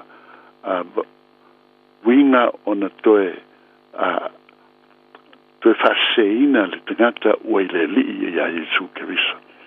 Ele ngata laila, ao, ele tātou taile ele manatu ina ia whaina lātou pisinisi, ele mwhaina lātou employinga se tangata le Musalem, ai meise lau Kerisiano.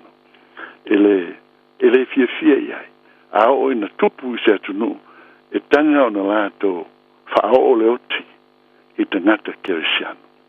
Ai ala na lātou le whatau ina le amatanga, o lai to titi lātou. Ai o teletonu, o isi mea ia e leo tupu tele I o tātou o langa. Ai ina whaina I o tātou langa pa tātou le whaitete pe tātou te le manatu natu iai. So, le nei fiafi me le whitawino le fionga pa ia le atua. O tele mea o tupu, tele foi tapo inga ese le ngante lea. Awa, o le tau o mai. O taua o tātou whalongo iai. Ma fui e o tupu. Ai meise le tau o le soifuanga o arurunga. Le economy o atunu ese. Le tele o atunu. O Amerika ma Britania ma nu te tele ia. Wau te ta ua ia atunu.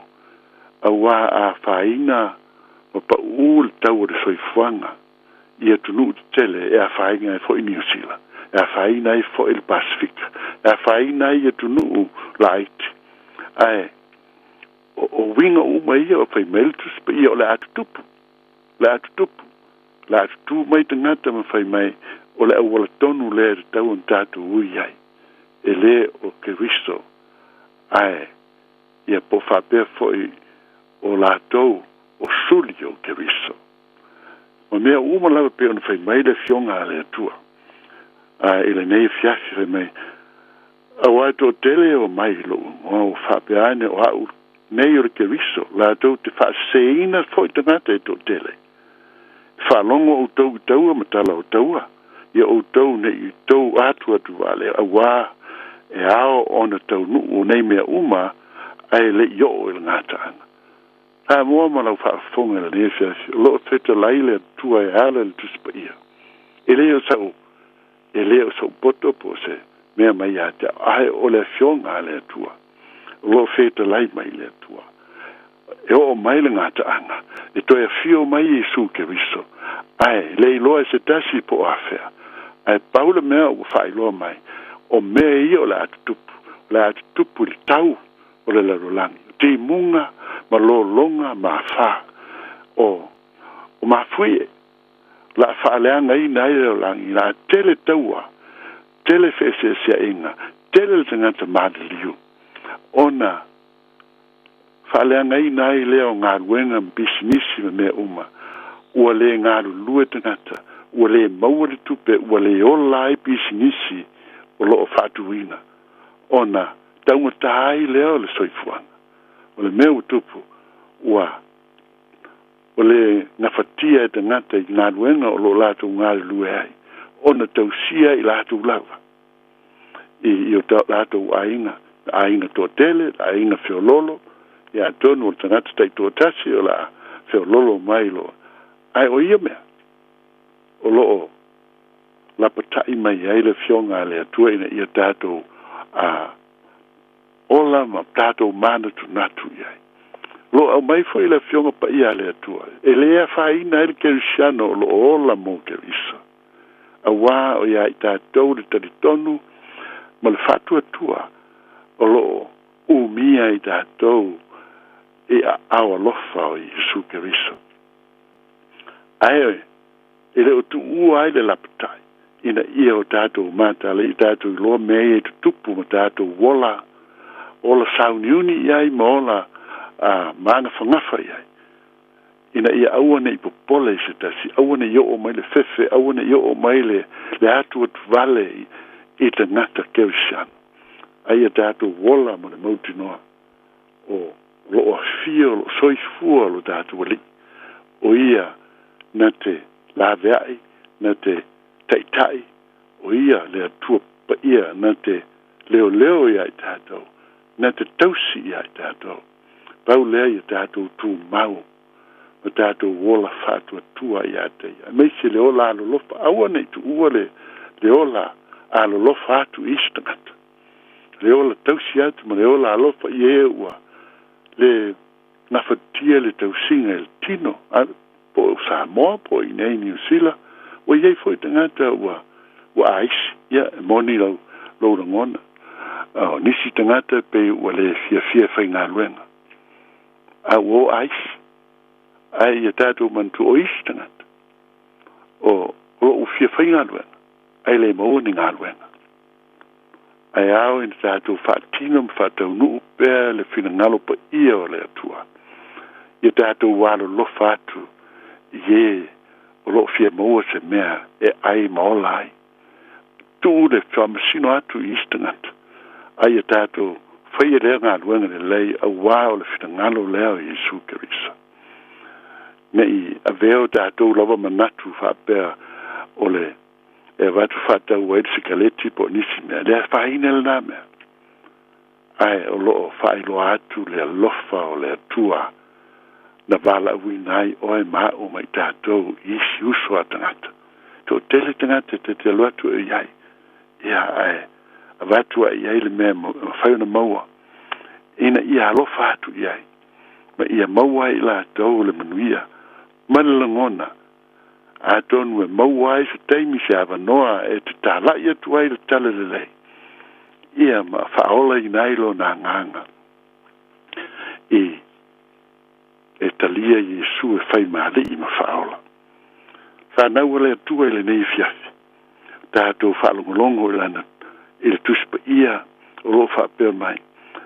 e whalongo o tau taua ma tala o taua ia o tau nei tau atu vale aua le atu vale awa e ao na tau nu o le whina ngalo le atua e ao o na tau nu ia meo ao le io o le fio mai le toi fio mai o Yesu e lopo e teritonu e toi fio mai Yesu a leo o whamanatu atu e toi fio mai Yesu e le isi sina te sila fia po a whea fio mai a whai mai Yesu lo veia whai mai e te iloa wa lata ina ua e whalongo ele tupu ele ia se vai tau o soifanga de fia se lau tau sanga ua ma vai ua tele ai ni tau o tupu le langi pe o le teimile nei ia pe o le teimile nei ua va tau atu nu tingana le fia tau le sinu ai o se fai ai sinu o ma tau ma fai pulea ma il fa malos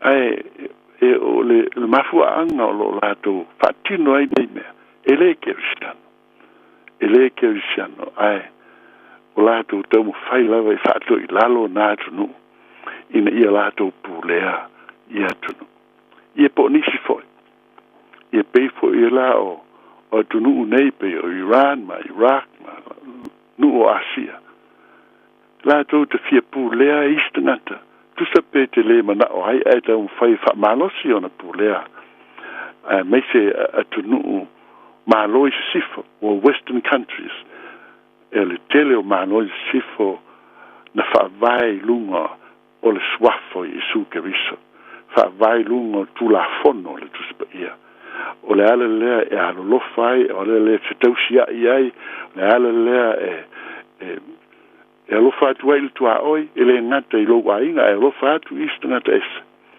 ese ole fa le o onga le nal tu spia more to new western countries po maro sif ai well a lapima nu as yeah asirton society ton ele o wingal na lo lato mana lo lato to mo fai po le lo langi i lalo le tula fongo sharia law a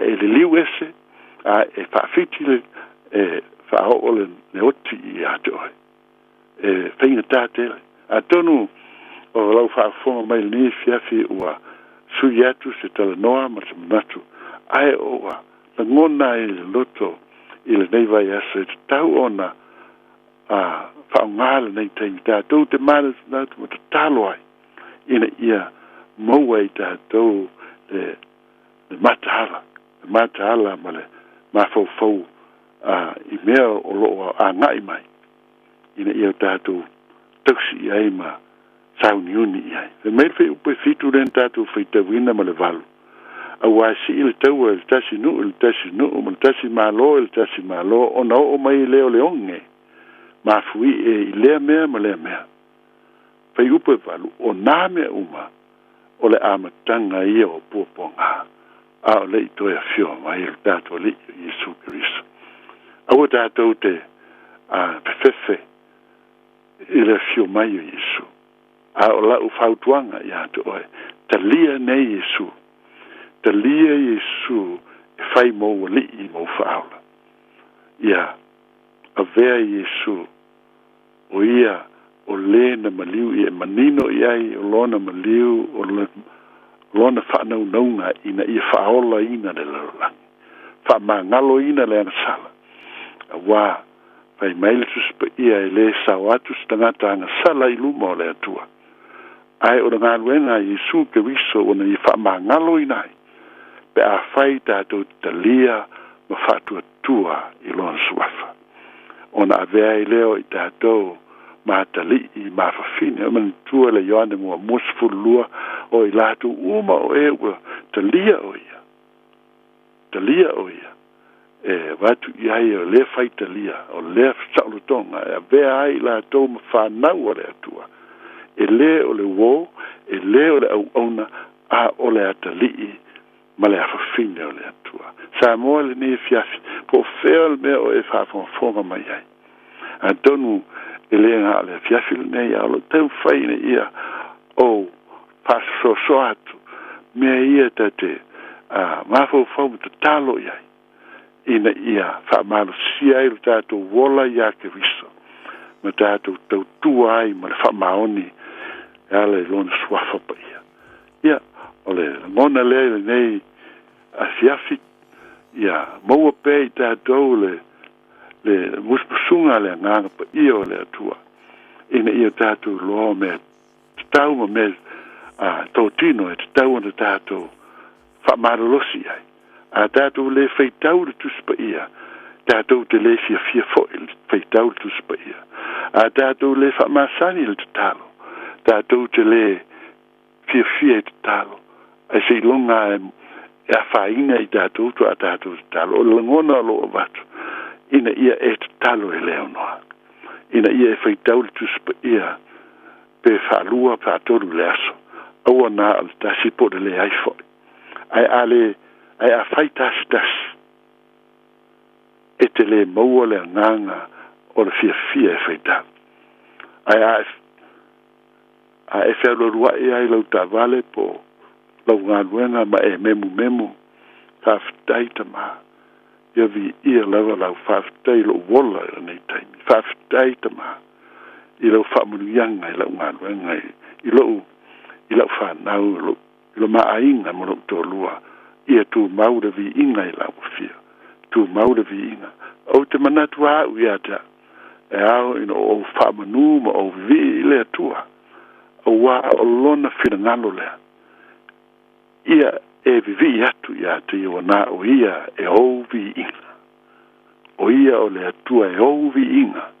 E lea se vi inga la na ase e tasi po se vai aso e tasi lesa. Ai o le vi inga mai lona. Iona tangata kerisiano. Pea lava. Teimi uma. E te meu ma e whawhataia lo nā lofa. Tau nuu lau tā vale le ngā ruenga whawhatai o tau nuu lau tā vale. Tau nuu lau tā vale il whale, whawhatai o tau nuu lau tā vale il whale. Tali mai le tina o le ainga ma le, po le hale mea tau sami, whawhatai le tua. Tātou ai ma fia il nei aso. Ia upe uinga ia, wa māsani ai tātou. Au te whamalosi ia te oe. I le swafo Jesu Keriso. Ina ia maua I tātou uma. Le nganga pa ia o le atua tātou te au nai. Ma le whamaulalo. Ma le anga malu ma le lotu pa lofa I so se tasi. Ai mesi lo tātou li Jesu Keriso. Ia. Whamanuia mai le atua I le nei fiafi. Tātou maua pēr. Le mawhitanga mai ia I lea o noa. Ia manuia. Tautongo amina o tō whāngo le nei fo yaso. Tātou tō e wheloa il nāwa yaso mua. A le nei fiafi. Ia whātou whāwha soi fuina Samoa. Tua tule mata, atama vina, ile mesia le whaola toni. Tua tule mata, atama vina, ile mesia le whaola toni. Alalanga tatu, ilona suafa, awale mapui le whane ene. Alalanga tatu, ilona suafa, awale mapui le whane ene. Ia tasile loto, ole apai ia ilunga ilela. Ia tasile loto, ole apai ia ilunga ilela. Mae ola lone, ua mawale ola, awale mapui le whane ene. Mae ola lone, ua mawale ola, awale mapui le whane ene.